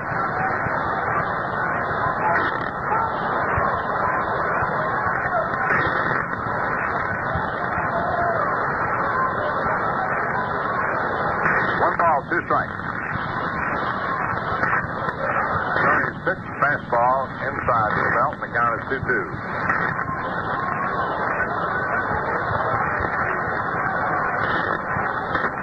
Yankees' early season reversals, he got the ship righted pretty well.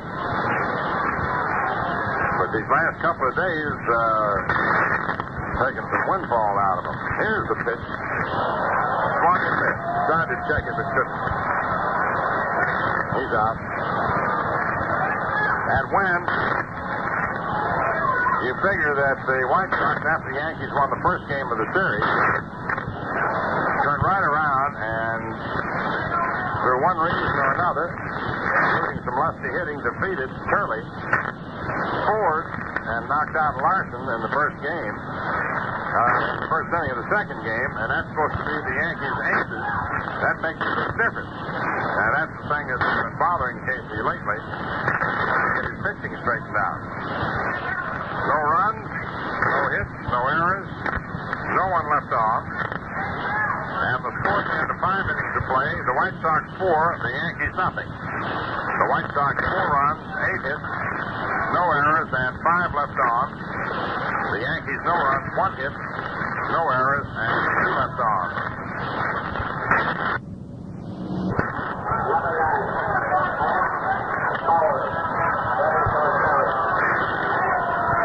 In the first half of the 6th inning, Bauer comes up to bat for Ralph Terry. Dick Donovan pitched and swung on and fouled off, coming back up onto the screen.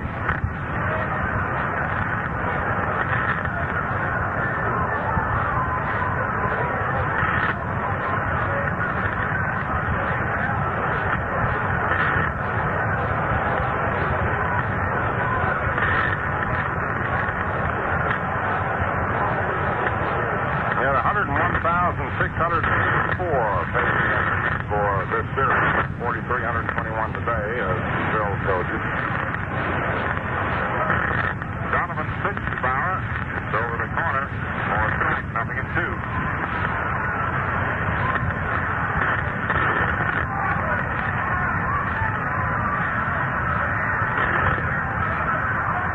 Two-strike count on Hank.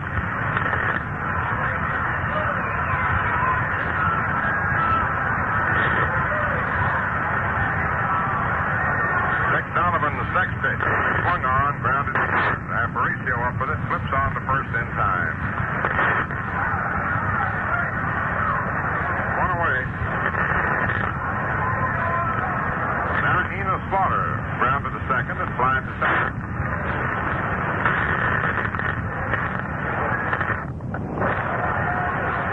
Hector Lopez follows.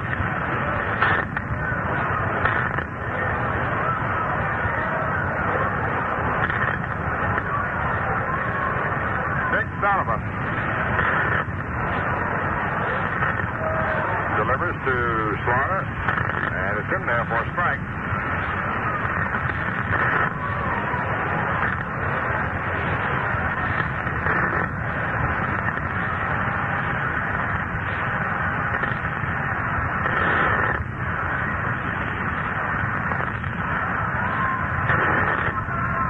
Slaughter swings and hits a fly ball in the short center. Landis in, and he's got it.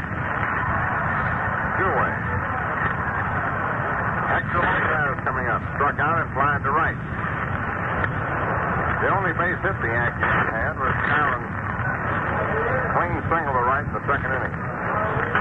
Farrell walked and McDougal walked. The only other Yankee base runners.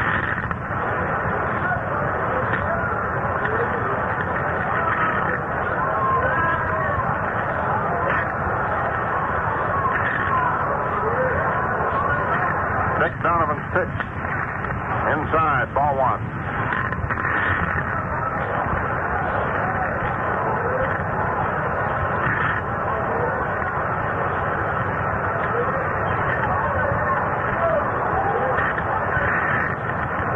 Outfield straight away.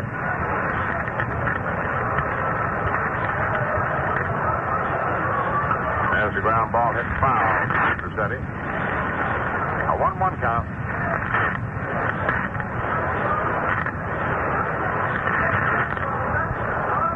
Yankees will be home next Friday night, July 4th doubleheader, and next Sunday.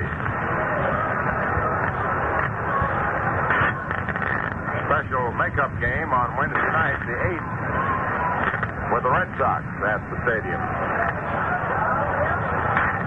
And the makeup game with Cleveland will be part of a doubleheader on Wednesday, the 15th. Next pitch, swung on his best. Strike 2, 1-2. Dick Donovan, so far, has turned in his best performance of the year. He was off to a slow start. 1 ball, 2 strikes.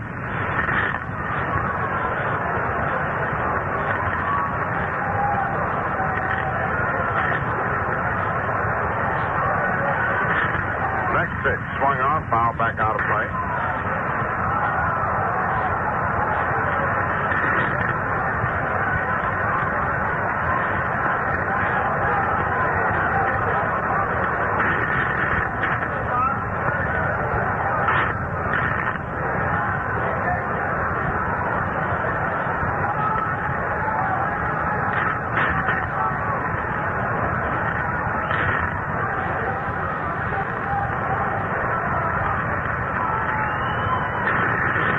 The count on Lopez.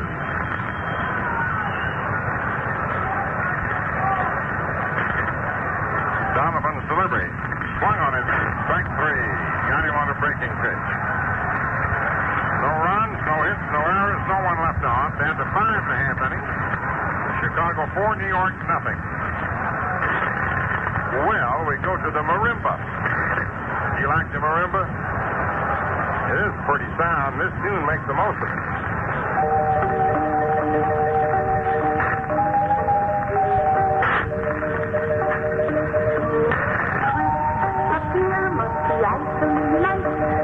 Icily light, with true love flavor, precisely right. Precisely right. Lively golden, crisply clear, the crisply fresher, The crisp refresher. Valentine, Valentine's beer. Hey, get your cold beer. Hey, it's Valentine. Hey, get your cold, cold beer. Get your ice cold Valentine beer. Valentine beer, the crisp kind of light with true flavor. No wonder it's the largest selling beer in the East.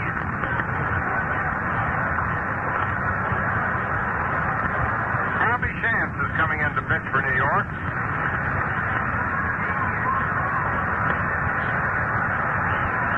Ralph Terry came on in the 3rd inning. His 3 innings, he allowed 3 hits and no runs.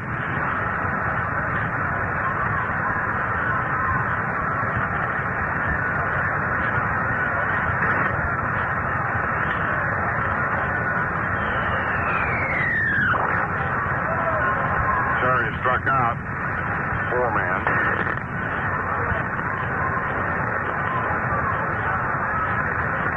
And didn't walk anybody. For those of you who may have just tuned in, after winning the opener 9-2, then leading forward.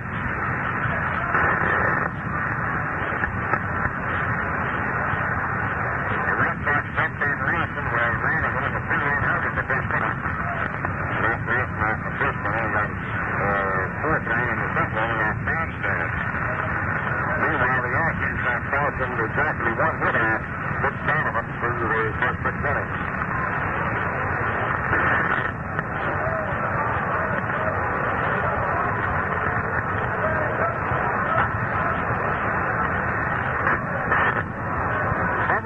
Comes to bat in the last of the 6th. With Jim Landis on deck and Dick Donovan to follow, the bottom 3rd of the order. The pitch is outside, ball 1.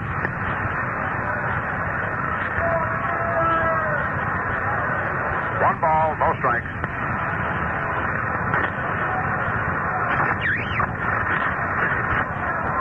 Bobby Chance to the windup. The pitch. High, ball 2. 2 balls, no strikes. After the exhibition game tomorrow night with Milwaukee for charity purposes. The Yankees move on to Baltimore for a series. Next pitch is outside, ball 3. Then they'll be home next Friday night. Next Saturday, the doubleheader, 4th of July doubleheader, and next Sunday.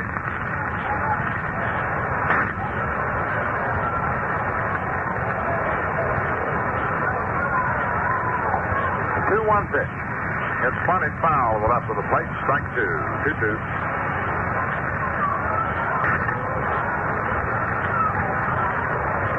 The Yankees have certainly had their doubleheader problems, haven't they? A month ago today, I think I'm correct, a month ago, they lost a doubleheader to Detroit.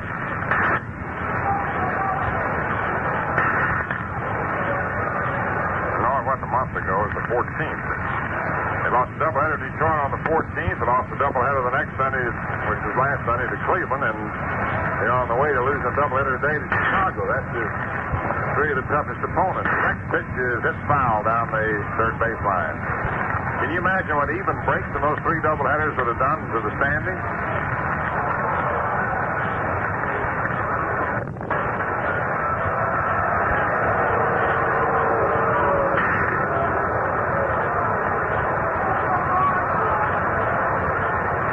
Two balls, 2 strikes on Phillips.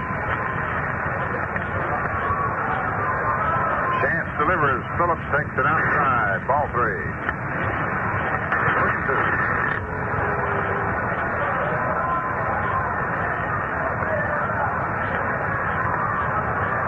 Last year, the Yankees had a lot of trouble in Sunday doubleheaders, too. 3-2 pitch. Swung on. Loose foul off first. Garland runs. Can't get it. Wasn't high enough. Kept veering away from him.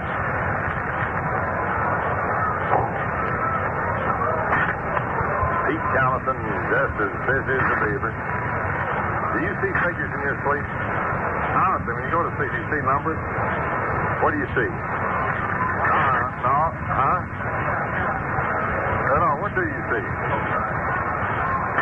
Sines and cosines. The 3-2 pitch. Swung on, hit down the third baseline. It's a fair ball. Phillips rounds first, head for 2 as the ground rule doubles. The fan leans out and touches it.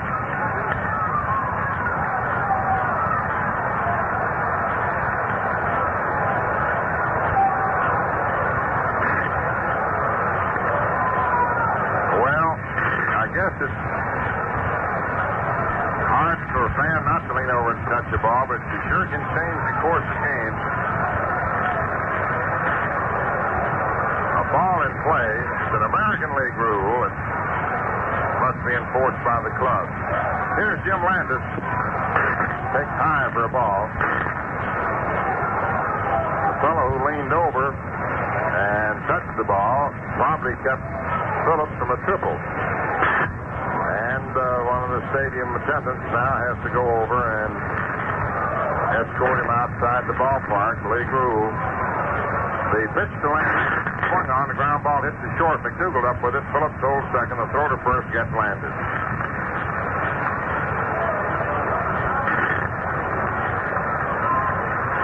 You know, the thing is, here comes Dick Donovan now. It isn't something the ball club delights in. They wish it wasn't necessary, but it's the only way you can keep people from interfering with the progress of a ball game. You change it around. And besides that, fans can get hurt. You lean over, sometimes you fall over the rail and fall on your head. Anything that bounces the other side is a different matter. Here's Dick Donovan, doubled and struck out. The pitch in there for a strike.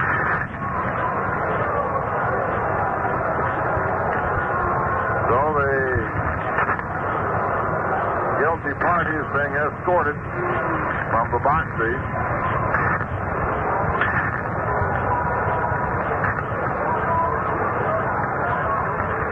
Now the delivery, low for a ball, 1-1.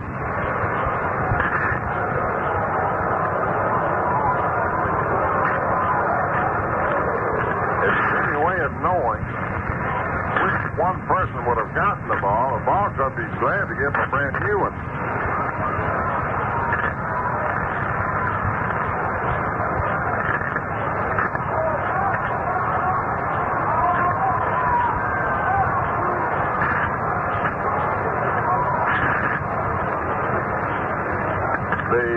pitch. Swung on and missed. Strike two.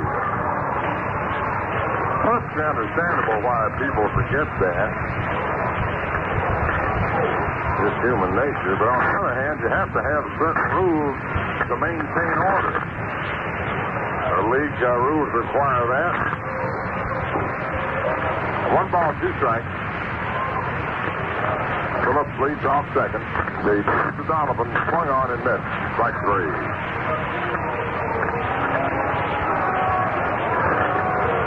Here's Louis Aparicio. Grounded to second, to third, to second, and slashed the single off the pitcher.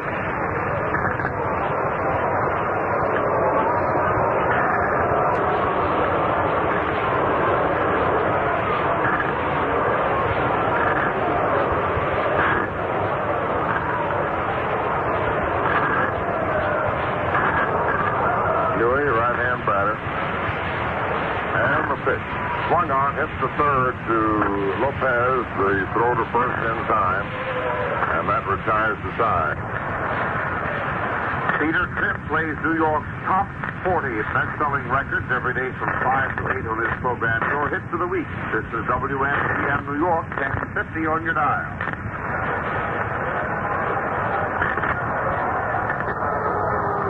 First half of the seventh inning.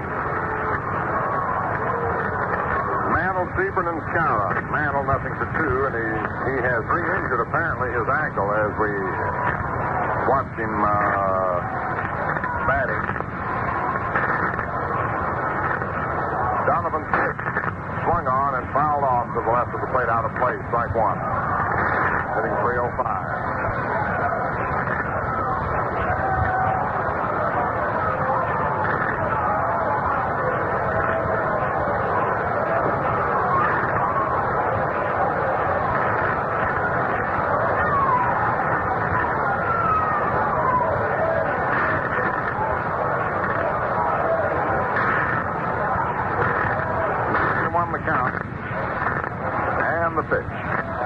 Fastball high, 1-1.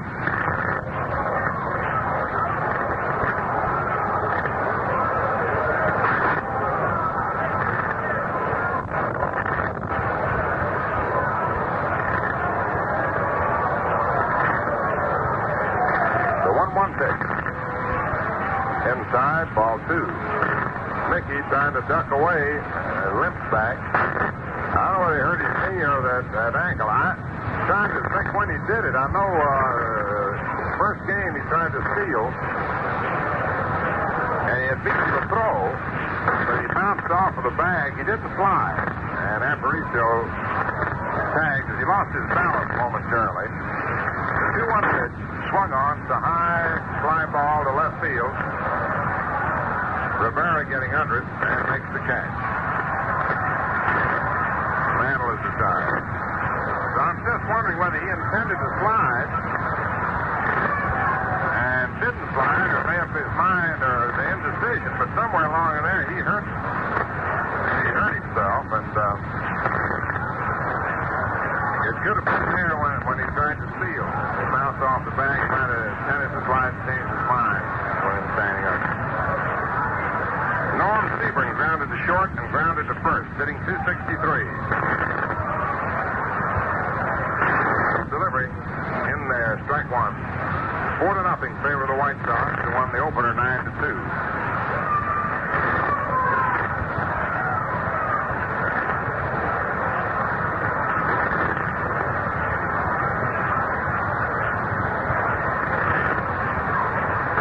And just 3 base runners in this game.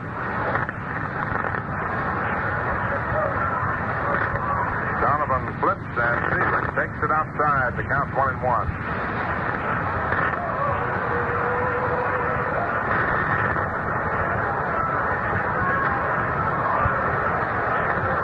Yankees are home next Friday night. Doubleheader next Saturday. Next Sunday. Sebring takes it inside. And again, a reminder of the makeup game next Wednesday night. Rather, a week from Wednesday night, the night of July 8th, the day after the All-Star game with Ted Williams and Company. And the doubleheader with the Indians on the 15th. there's a great week in there. The Yankees, by the way, have only 9 playing dates in the entire month of July at the stadium. Sebring cracks one to first. Torgy up with it, outruns Sebring to the bag, and there's 2 away. The way the schedule breaks, there's just 9 playing dates in the entire month of July, or 10 rather, with a makeup game of the Red Sox. So some of you who don't have schedules and some who happen just don't look at them, like a lot of us don't do sometimes. So make your plans to be at the stadium next weekend, and then there's one great week coming up. Right now, the Moose takes the strike. Friday night, July 4th and July 5th, the Yankees are home with the Major League's leading home run hitter, Killebrew, and Allison and Lemon up there among the first 6, and Seaver's back in action. They'll be there all next weekend. The happy home run hitters. Swing and a miss by Skowron. Or the home run happy hitters, I should say, but it's that way. But the makeup game of the Red Sox the night of the 8th. But there's the big week I'm talking about. Starting Tuesday night the 14th, a split Eastern trip. From Tuesday night the 14th through Sunday the 19th, the Indians and the White Sox. Next pitch to the Moose. Swung on and popped up into the air. Aparicio moves in at the mound, and he has it. And the side is retired. No runs, no hits, no errors, no one left on. The end of 6 1/2 innings. The White Sox 4, the Yankees nothing. 7 innings. I tell you can't beat this great game of baseball for thrills. And you know something else? There are millions of folks who agree on a great beer, too. They're the folks who've made Ballantine the largest selling beer in the East. They've tried other brands, and they found that some are light enough, but they're too light on flavor to really refreshing. Ballantine beer is the crisp kind of light, the kind with true lager flavor. Ballantine proves the beer can be truly light and still deliver all the delicious lager beer flavor you want. That's what makes it the crisp refresher. For honest, refreshing flavors you've never had it before, treat yourself to a tall, frosty glass of Ballantine beer, the crisp refresher.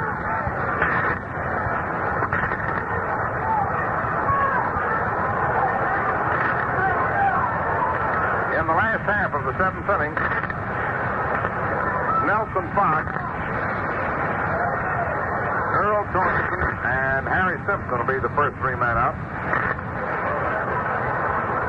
In the first inning, for those who just tuned in, Fox doubled, Torkelson walked, and with 2 outs, Lawson hit a 3-run homer. And after Rivera's single, Lawson went out, Bromstad came in, got the side out, and in the 3rd inning, gave up a double to Lawson. He went to 3rd on in the 2nd inning, gave up a double to Donovan, who moved up to 2 bases. Moved to 3rd on infield out, scored on Fox's sacrifice fly. The Yankees had just 1 hit. Nelson Fox, who doubled to right, hit a sacrifice fly to right, single to left, takes the pitch for a ball, is hitting .326. The delivery curve is in there for a strike. He has an average of getting on base against the Yankees, which does not include errors, of .516. This is base hits and walks and hits batsmen. So over half the time, he's been on base against New York. So he's real big against the Yankees. He's good against anybody. Robert Chance delivers, swung on, fouled off, out of play, back to 3rd.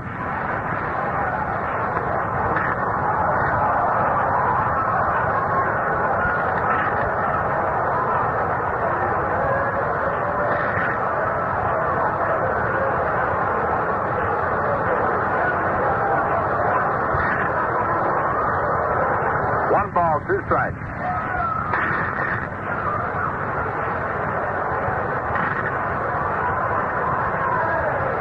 The pitch. Swung on, ground ball hit to 2nd. Bobby Richardson up with it. Flipped on to Skowron, and Fox is retired.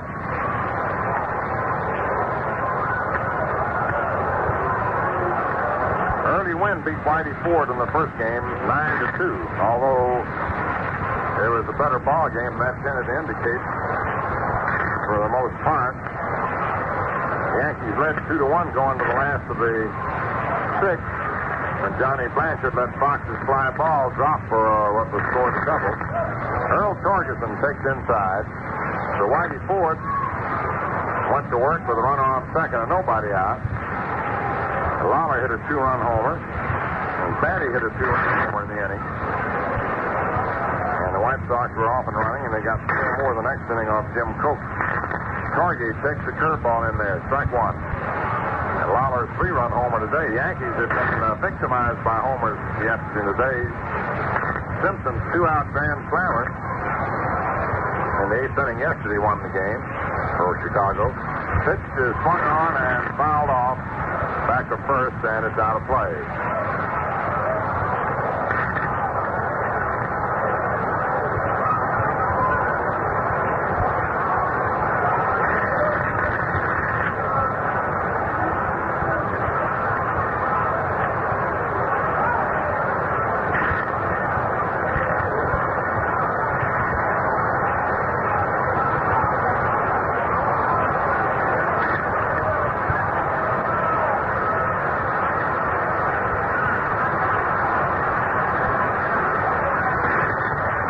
Pitch.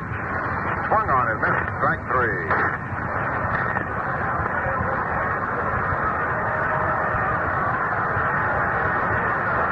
Earl Torgerson strikes out. Now here's Harry Simpson. Struck out twice and grounded to second, hitting .239.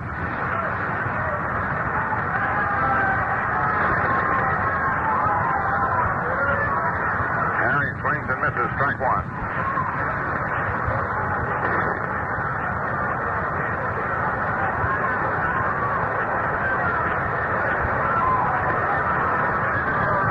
Chance's pitch in there, strike 2, 0-2.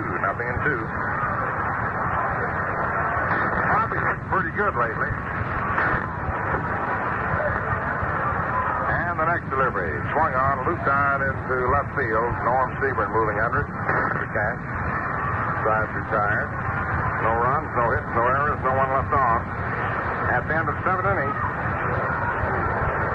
Chicago 4 runs, 9 hits, no errors, and 6 left on. And the Yankees, no runs, 1 hit, no errors, and 2 left on. How about trying some Ballantine right now? Crisp kind of light with 2 lager flavors. Ballantine beer, the crisp refresher.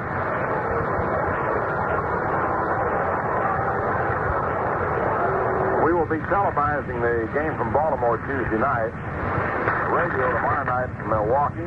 Radio from Baltimore Wednesday night, Thursday night. And we hope you'll be out in person at the stadium next Friday night, the July 4th doubleheader, and next Sunday. You come on out. Just 10 playing dates in the entire month of September. Wow. It's been a long, this is a fast year. In the month of July, there's 10 playing dates. So, hurry on out, yeah? We'll see you later. Yes,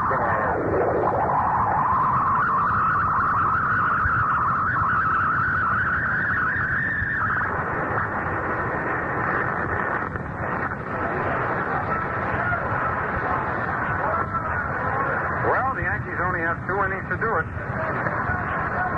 Yogi Berra will be leading off.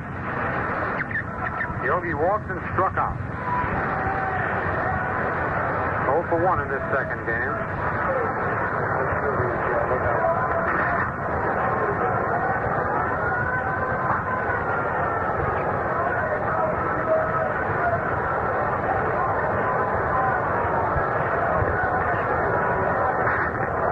The White Sox are leading the Yankees. The first pitch is pop foul back out of play, strike 1.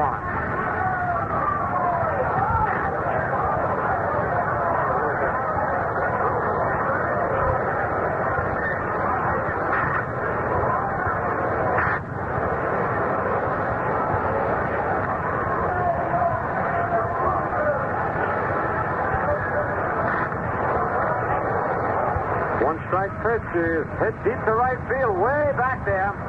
Simpson digging. It's a home run for Yogi Berra into the right field sink. The Yankees' first run here in the second game. It's only the second hit off Donovan. And it's now a 4-1 ball game as Yogi lines a homer just inside the foul pole down the right field line. For Yogi, his 8th home of the year, his 27th RBI. So the Yankees finally break the ice against Donovan. Here's Gil McDougall, who hit into a double play and walked. Gil batting .258.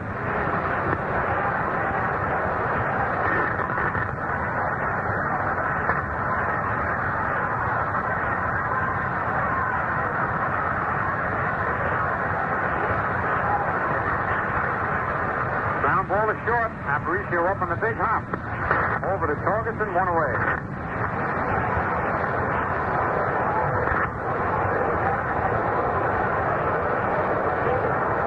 Brings up Bobby Richardson. Bobby pops to second base and bounced to third base, batting .298.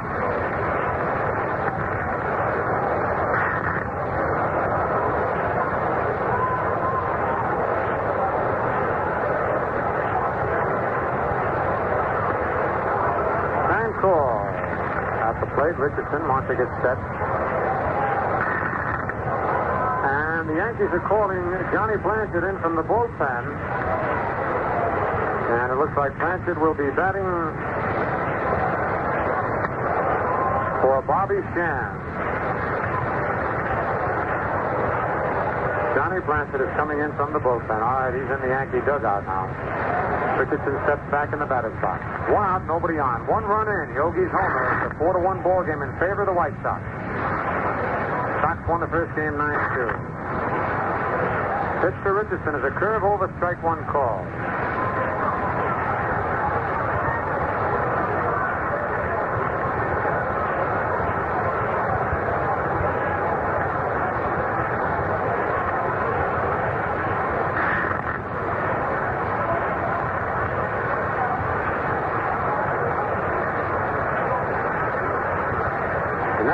Is line through the middle, a base hit to center field. That's hit number 3 off Donovan. And Johnny Blanchard is putting his helmet on. And we have action in the White Sox bullpen with that base hit. A hurry-up call to the bullpen.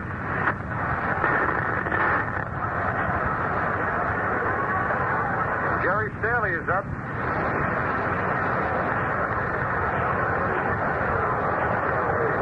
Looks like Art Dittmar up in the Yankee bullpen. Both bullpens hurrying.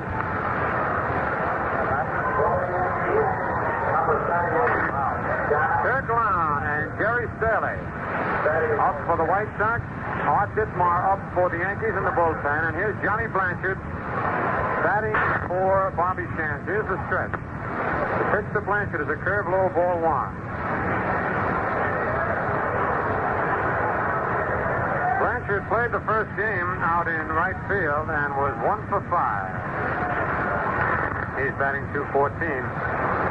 Left-hand hitter. Richardson leading off first. He started, then stopped the ground ball at second base. Fox, Aparicio for 1. Back to first. Safe. He just beat it out. Man, Fox almost bobbled that ball. They'd have had 2, but Nelly got it against his chest. Had to reach for it twice. Backhanded it to Aparicio, who had to throw flat-footed. And they were lucky to get Richardson at second. The throw to first was not quite in time. So that's 2 away, and here's Enos Slaughter, who was 0 for 3, bounced the second fly to center field twice. Slaughter batting 1-5-2.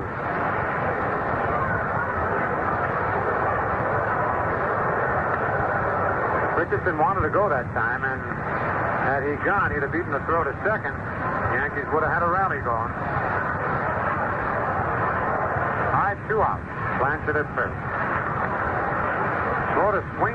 No, he checked it. Ball 1. He started a swing, checked it. Ball 1.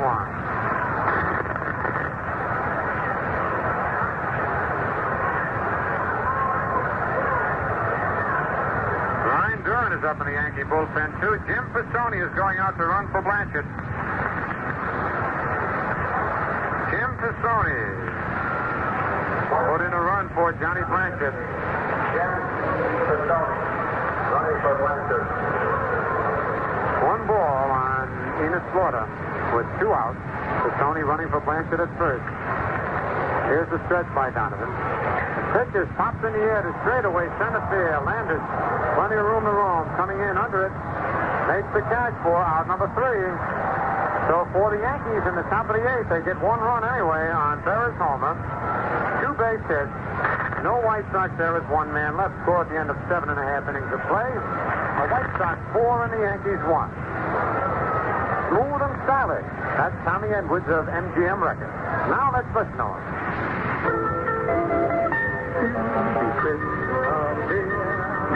The ice filling right with sweet auto flavor, the ice filling right. Lively golden, crystally clear, the crisp refresher. Valentine beer.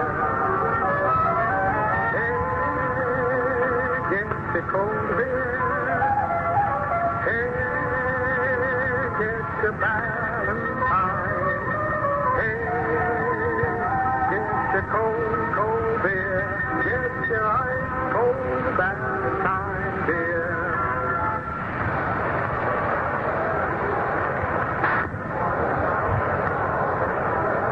Yes, sir, the largest selling beer in the East, that's Valentine. So why not pick up a couple of 6-packs? All you got to do is look for the icy blue Valentine 6-pack. It's easy to see and so easy to drink. The Yankees have their 5th pitcher of the day coming on, Art Ditmar. Lawson started, Bronstead, Terry, Shands, and now Ditmar. Number 28. Ditmar is making his 19th appearance of the year. He's won 6 and lost 5. And he'll be facing Sherman Lala, Jim Rivera, and Bubba Phillips here in the bottom of the 8th inning. Let's see who's coming up for the Yankees in the top of the 9th. Lopez, Mantle, and Sebring, and then the Moose if somebody gets on. So they got a good fighting chance to get back in this ball game.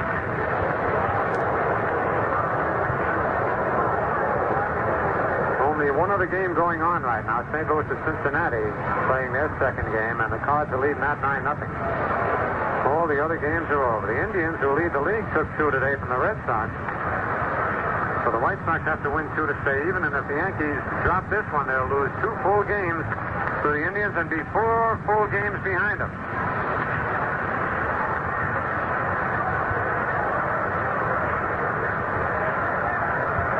All right, Sherman Lala, who homered, doubled, and bounced to short. Lala batting .276. He's driven in 3 runs in this game. At home in the first game with 2 on. And 2 out, by the way. All right, Art Ditmar ready. The right-handed first pitch is a slow curve over strike 1 call.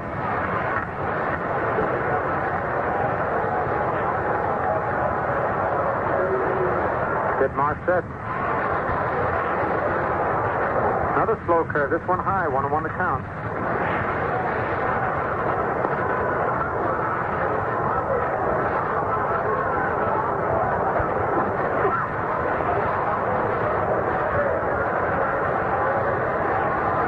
Ditmar gets ready for the 1-1 pitch, then steps back off the mound. Now he's ready. Curve is outside, ball 2, 2-1.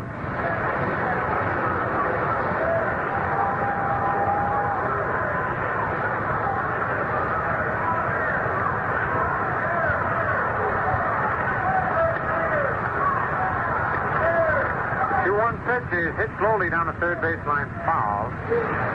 Count even at 2-2. 2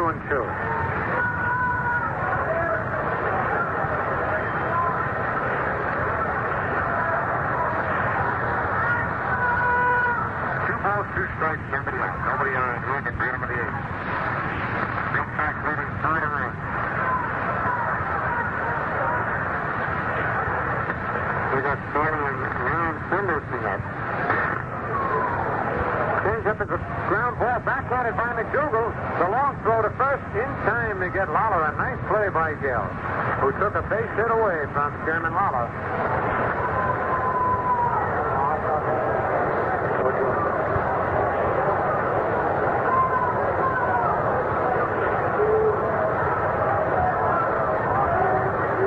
Duke Moss is up in the Yankee bullpen just in case the Yankees get something going.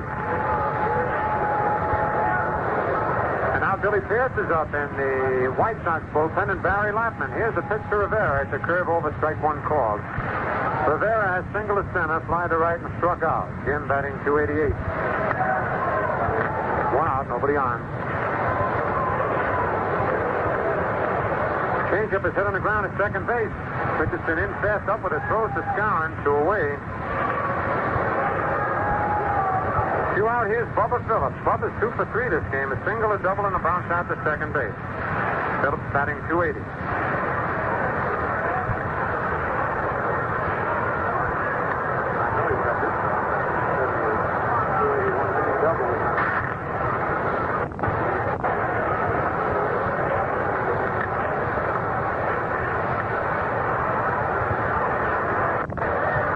Two out, here's the pitch to Phillips. The curve is low.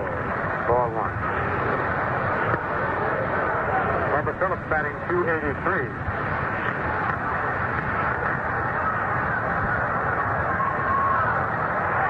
1-0 pitch is a curve low ball, 2-0.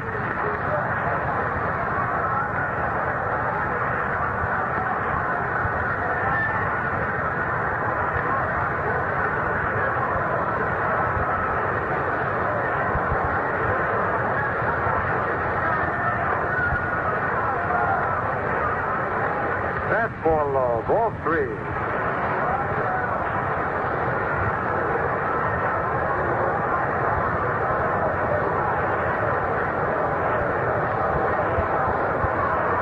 Fastball is in there, strike one call, 3-1 the count.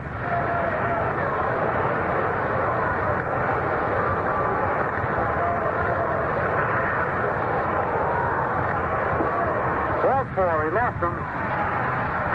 Whitmore walked. Bubba Phillips with 2 out here in the bottom of the 8th, and the White Sox leading 4-1. Here's Jim Landis, who flied to center, bounced to the box, and bounced to short. Landis batting .238. The Reds came up with 8 runs in the 8th inning. How do you like that? It's a 9-8 game. The Cardinals were leading 9-0 going into the 8th, and Cincinnati scored 8. Curve over, strike one call.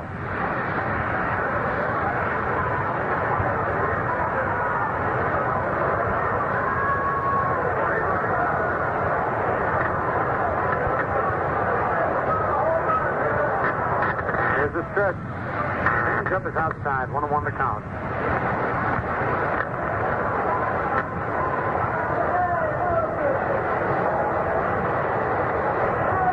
Darwin holding first against Bubba Phillips.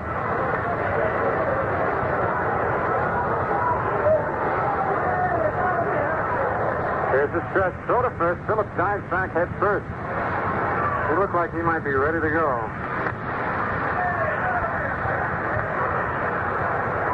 Whitmore stretches. Curve is low, ball 2, 2-1.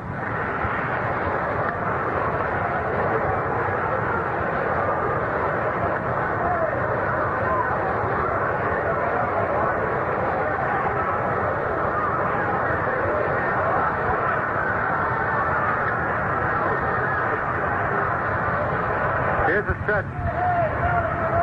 Curve is fouled back. Strike 2, 2-2.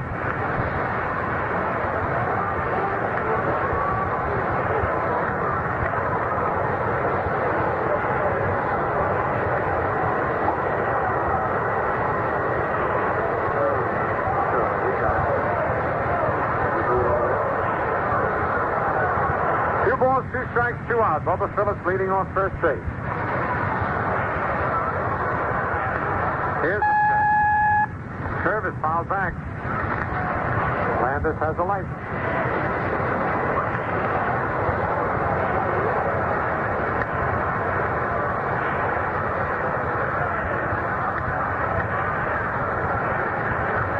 Two balls, 2 strikes, 2 out.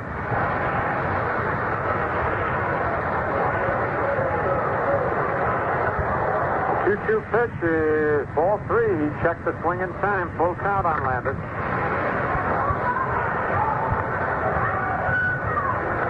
So Phillips will be off with the pitch on a 3-2 count with 2 outs.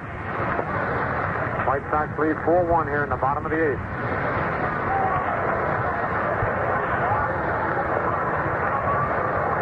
The stretch. There goes the runner. The curve is foul, back out of play.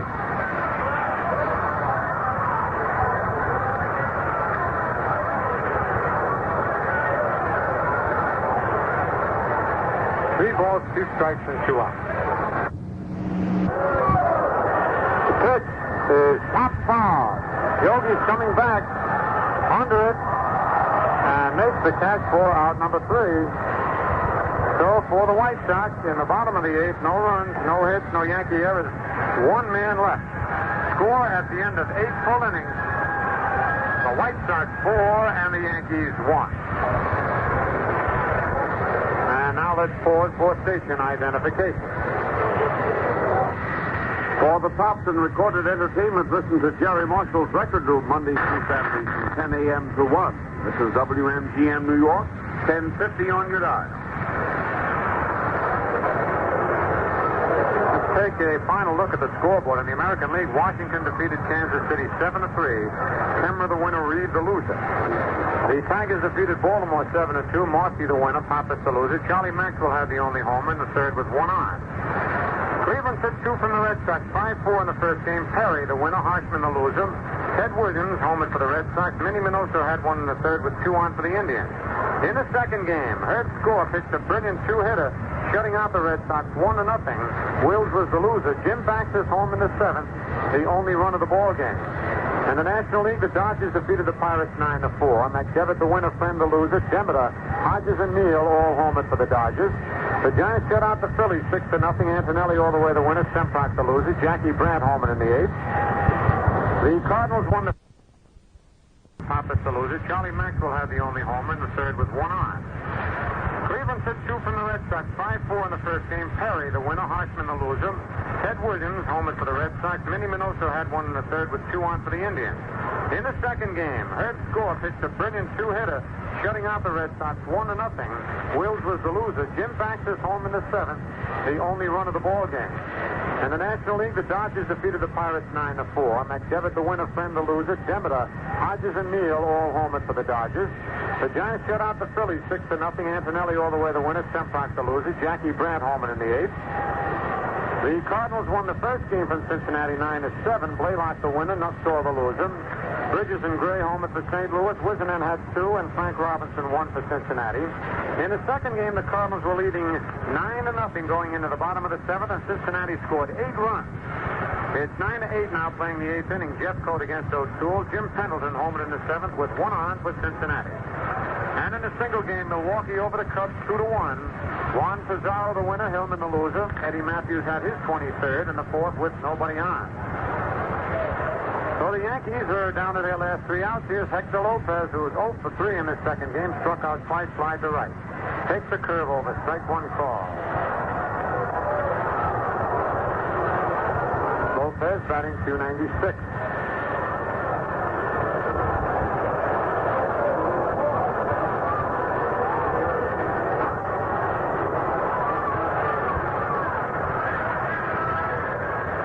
On deck, Mickey Mantle. Donovan's next pitch is a curve, a little bit low, ball 1-1.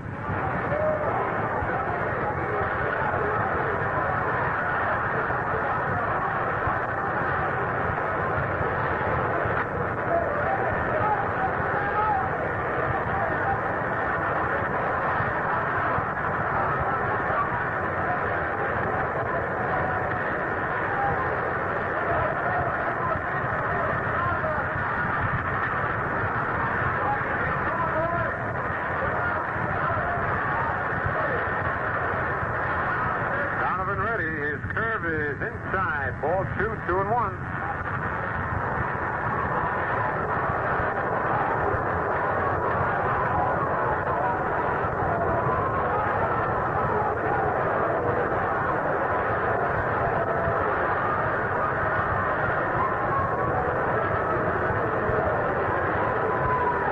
2-1 pitch is a ground ball to third. Phillips up on one hop.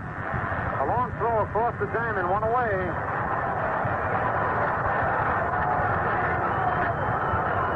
One out, here's Mickey Mantle, who's 0 for 3 in this second game. Fly to left twice and bounced to first base. Mantle batting .304.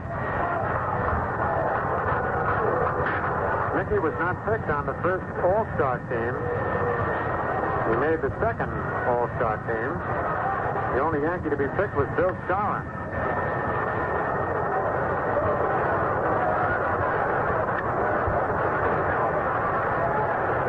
The pitch to Mickey is over. No, it's not. It's low, ball one. Although Lawler and Donovan seem to think it was a strike.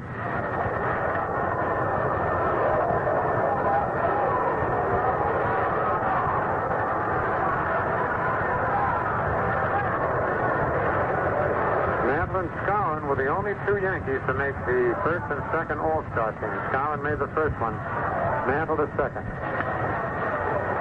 The 1-0 pitch is line to left center field. That's in there, and for extra bases, the ball gets off Rivera's glove, picked up nicely by Landis to throw to second, and Mickey's in with a double. That was a pretty play. Jim Landis backed up Jim Rivera, and the ball bounced off Rivera's glove right into Landis' glove, and they held Mickey to a double, or it might have been a triple.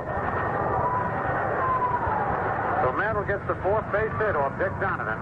Mickey's first of this game and his 10th double of the year. It brings up Norm Sebring, who bounced to short once and bounced to first base twice. Sebring batting .262. 4-1, the White Sox lead here in the top of the ninth.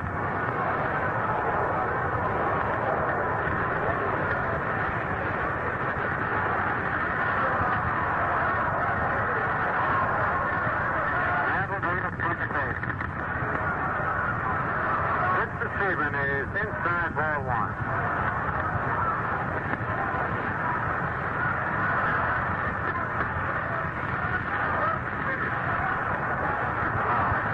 Quickly and very shortly from the left-hand Strickland, two right-handers. The 1-0 pitch is a ground foul outside of first, strike one, 1-1.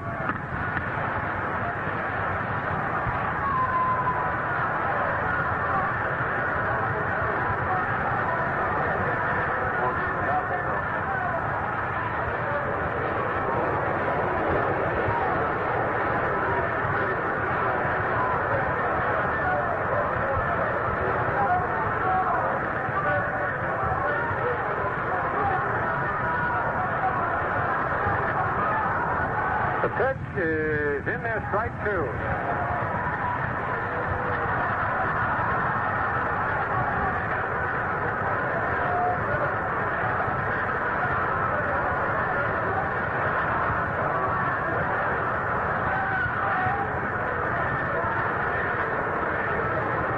One ball, two strikes on Norm Sebring with one out here in the top of the ninth inning, and the White Sox leading 4-1. Mantle's down at second. He doubled with one away.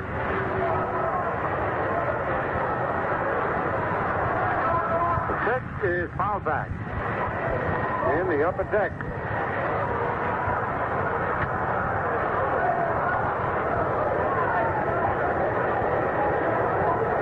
Count holds at 1 ball and 2 strikes.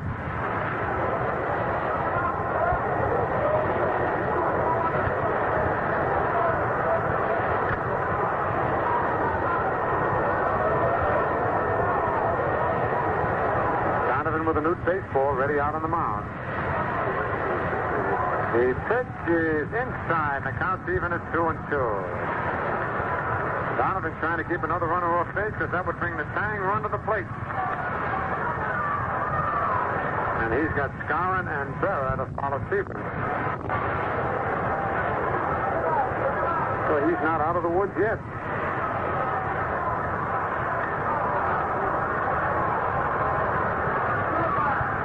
2 balls, 2 strikes, 1 out. The 2-2 pitch is fouled back against the screen.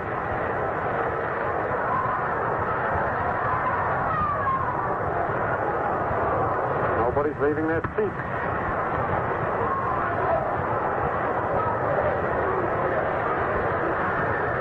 Some people have gone home. But right now, everybody's sitting down. They know about the Yankees and these last inning rallies. Once again, the 2-2 pitch is foul. Out of play over the roof and back at third.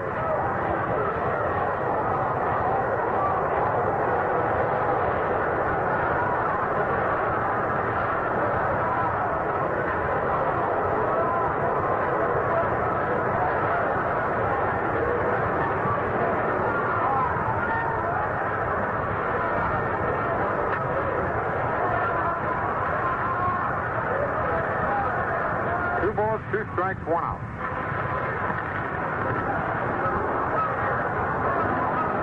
The 2-2 pitch is hit out in the short center. It's in there for a base hit.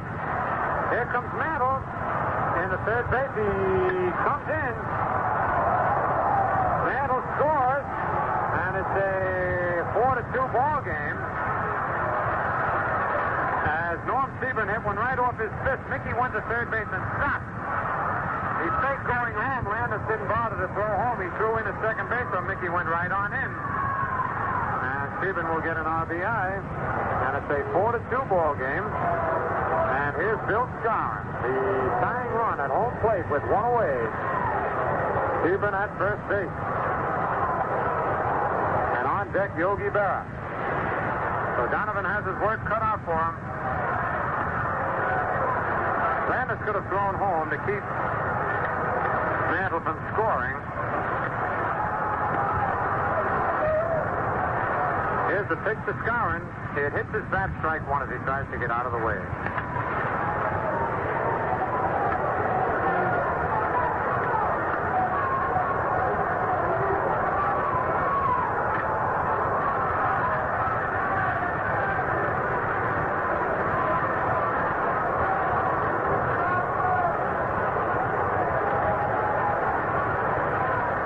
Stretches.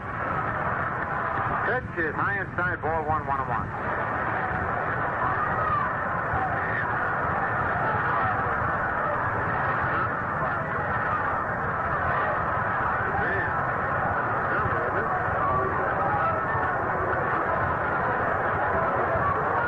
One ball, one strike. Here's the stretch by Donovan. Inside ball, 2-2-1.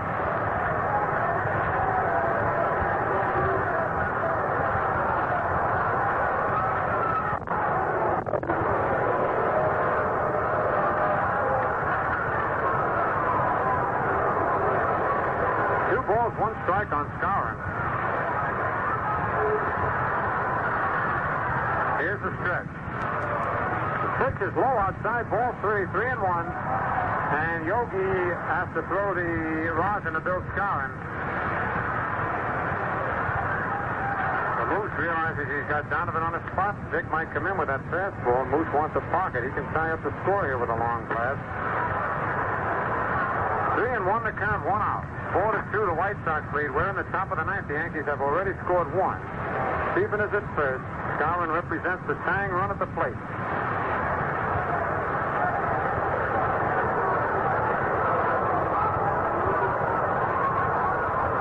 Donovan stretches. The pitch is outside, ball 4. He walked him. That's only the third base on ball given up by Donovan, and here comes Al Lopez out.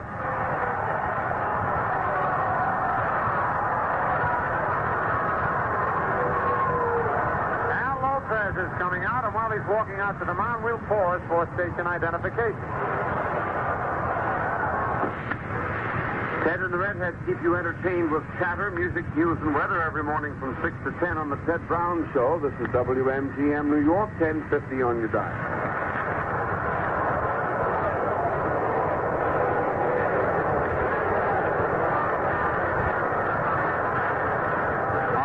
Rossetti is talking with Norm Siebern at second base, while Al Lopez is talking with Dick Donovan and Sherman Lawler, and they're calling for another pitcher. Donovan is leaving.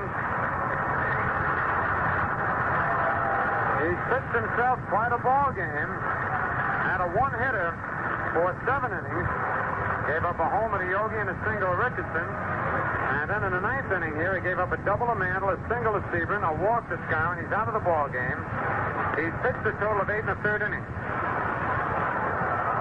He's allowed just 5 base hits, walked 3, struck out 3, has allowed 2 runs so far. Sebring and Skowron are Donovan's responsibility. Donovan cannot be the losing pitcher, as he has only put on 2 men who, if they do score, would tie the game. But he could very well be the winning pitcher. Kirk Lawson is coming on to take over. And Lawson will be pitching to Berra and McDougal. And Yogi is 1 for 2. He walked, struck out, and homered.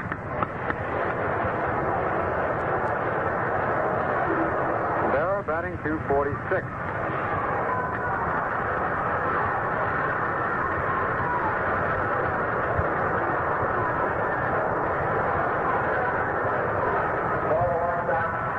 Is making his 28th appearance of the year.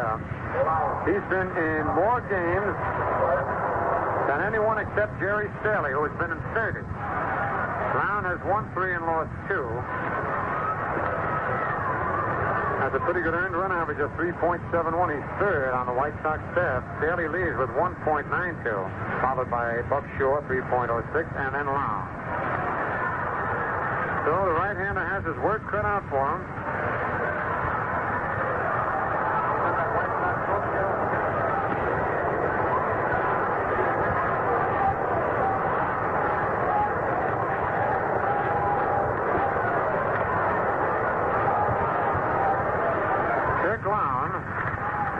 Is 6 feet 185 pounds.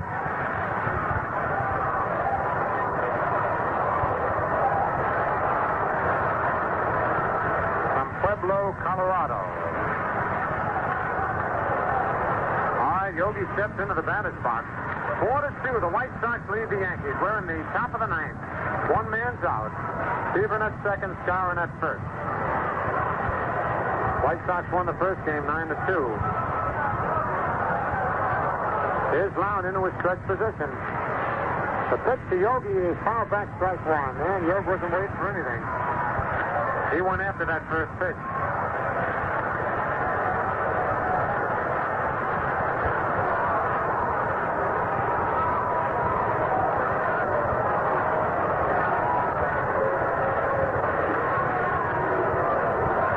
Stretch by Lawson.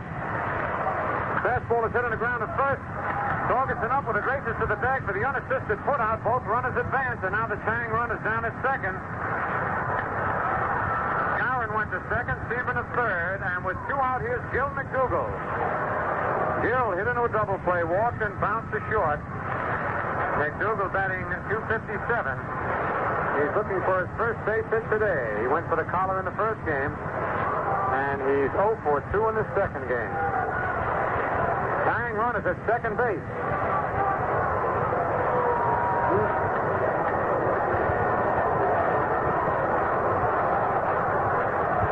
Two men are out.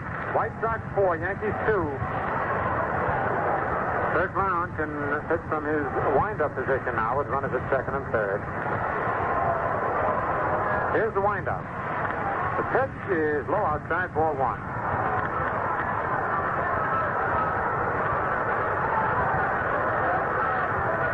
Casey Stengel walking up and down the Yankee dugout. It's a big game for the Yankees. They'd love to get this.